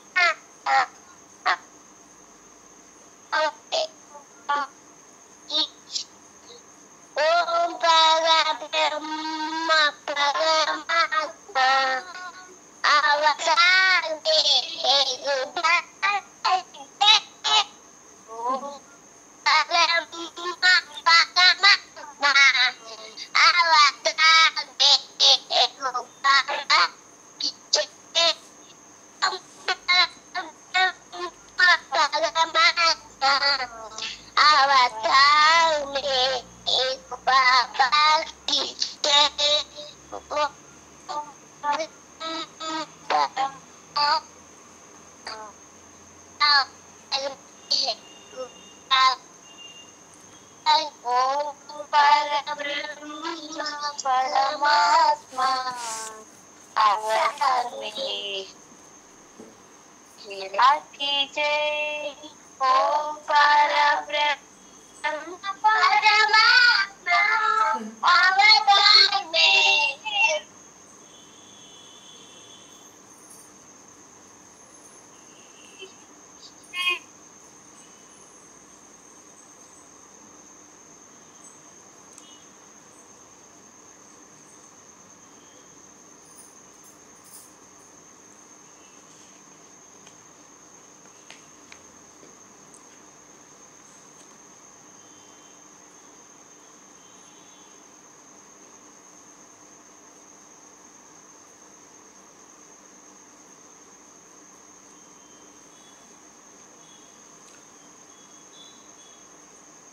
చెప్తాం కదా కట్ అవుతుంది కదా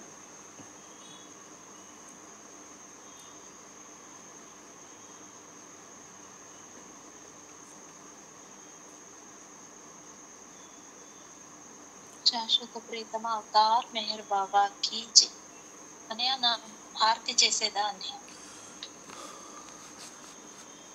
లేదు, అరుణాచ్ చేయండి, మీరు చెప్పండి, మీరు నామం చెప్పండి, నామం చెప్పి మీరు ఆరతి ఇవ్వండి, ఒక 5 minutes చేయండి. సరే సరే. శాశ్వత ప్రీతమ అవతార్ మెహర్ బాబా కీ జై. ఓం పరబ్రహ్మ పరమాత్మా అవతార్ మెహర్ బాబా కీ జై. ఓం పరబ్రహ్మ పరమాత్మా అవతార్ మెహర్ బాబా కీ జై. ఓం పరబ్రహ్మ పరమాత్మా అవతార్ మెహర్ బాబా కీ జై.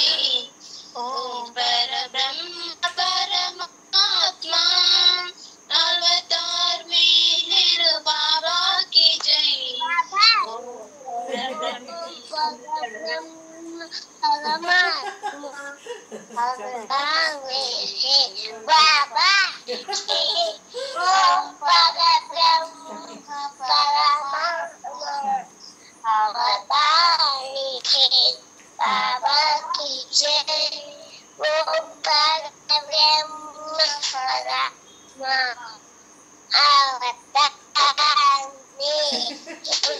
బాబా కీ జై. ఓం పరబ్రహ్మ పరమాత్మ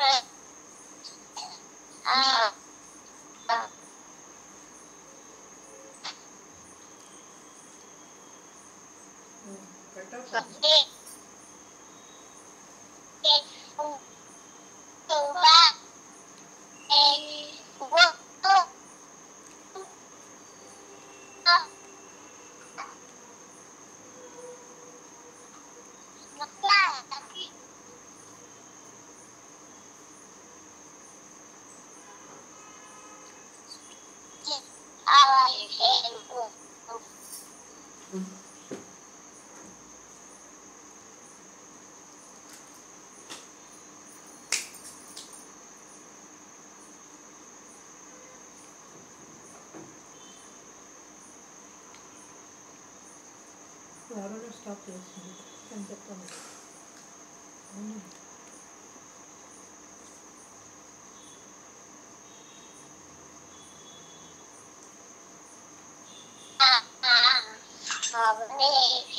బాబా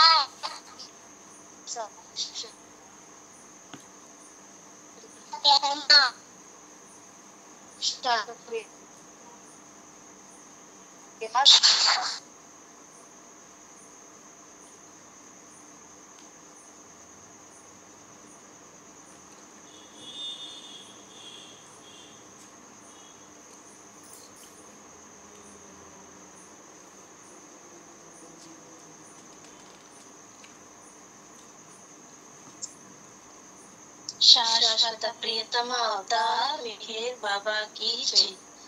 దేవాది దేవా ప్రేమ స్వభావ ప్రభో మెహర్ బాబా ప్రియతమా మనసు హారతి దే. ప్రియతమా మనసు హారతి దే. దేవా ప్రేమ స్వభావ ప్రభో మెహర్ బాబా ప్రియతమా మనసు హారతి దే. ప్రియతమా మనసు హారతి దే. ప్రేమ జ్యోతి మారుదియ లగించు కామ క్రోధముల అది తొలగించు. దామను వీడక నిన్ను ప్రేమించు. దామను వీడక నిన్ను ప్రేమించు. మము కరుణించవయ్యా ప్రియతమా మనసు హారతి దే. ప్రియతమా మనసు హారతి దే. నీ దివ్య నామమే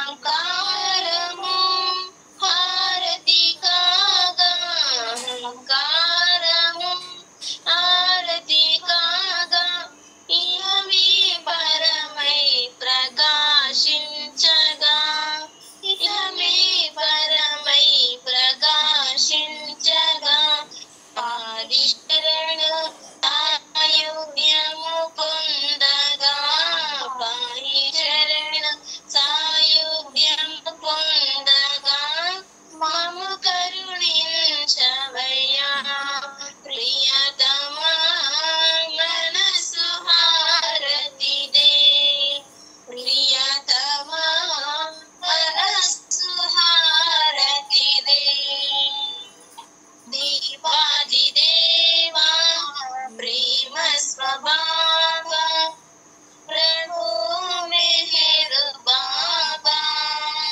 ప్రియతమా మనసు హారతిదే ప్రియతమా మనసు హారతిదే ప్రియతమా మనసు హారతిదే ప్రియతమా మనసు హారతిదే శాశ్వత ప్రియతమ అవతార్ మెహర్ బాబా కీ జై. అందరికీ జై మెహర్ బాబా. ఇప్పుడు 2 నిమిషాల పాటు నిశ్శబ్దం పట్టిద్దామండి. శాశ్వత ప్రియతమ అవతార్ మెహర్ బాబా కీ జై.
శాశ్వత ప్రీతమ అవతార్ మెహర్ బాబా కీ జై.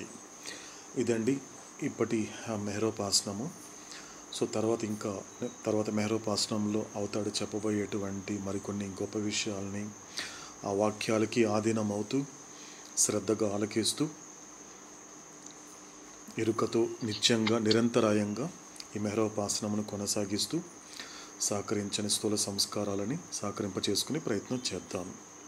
తర్వాత మెహరోపాసనలో తిరిగి కలుసుకునేంత వరకు ఓ అవతార పురుషుడా, లోకమును కాకుండా నిన్ను అర్థం చేసుకునేలా, లోక సంకల్పమును కాకుండా నీ సంకల్పమును అర్థం చేసుకునేలా నన్ను మలచు.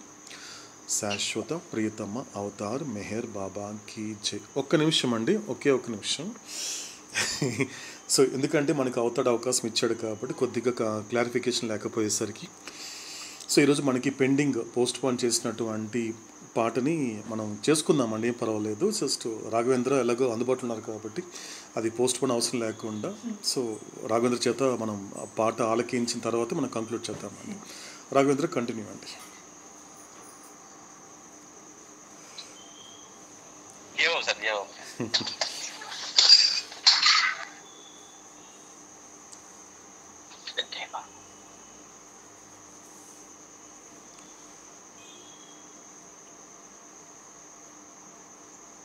సార్ ఒక్క నిమిషం sir. Okay Raghavendra, take your own time, no problem. సరే సార్.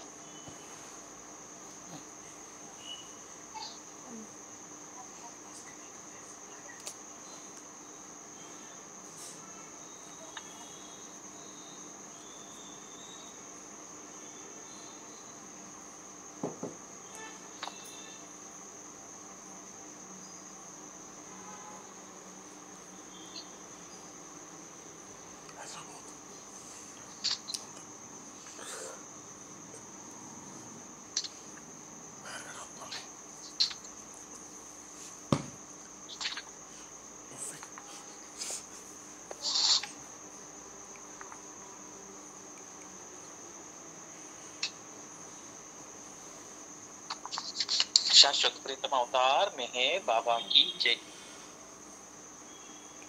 प्रेममया कामया प्रेममया कामया प्रेमिक हृदयेश मेहरीश्वरा प्रेमिक हृदयेश मेहरीश्वरा प्रेममया कामया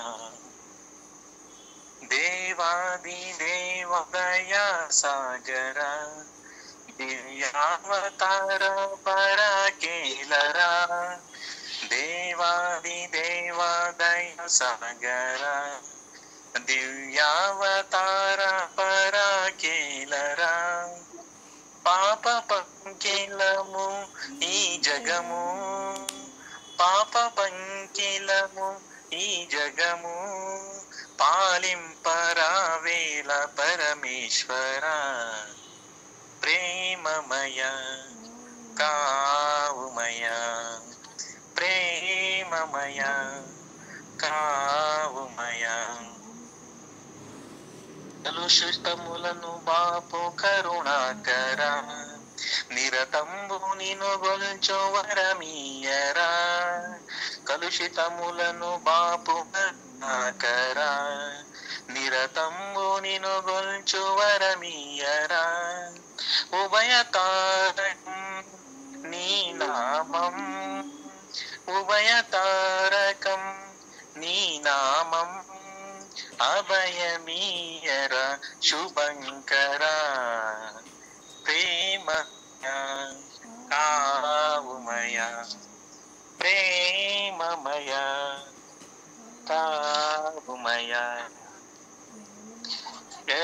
శరణాగత ప్రాణ బిరుదాంకిత శరణంబు నీవే సదా వందిత శరణాగత ప్రాణ బిరుదాంకిత శరణంబు నీవే సదా వందిత సుందర వదన పావన సుందర వదన పావన వందమిదే కరుణాభరణ ప్రేమమయ కావుమయ ప్రేమమయ కావుమయ ప్రేమిక హృదయేశ్వర ప్రేమమయ కావుమయ శాశ్వత ప్రియతమ అవతార్ మెహర్ బాబా की जय.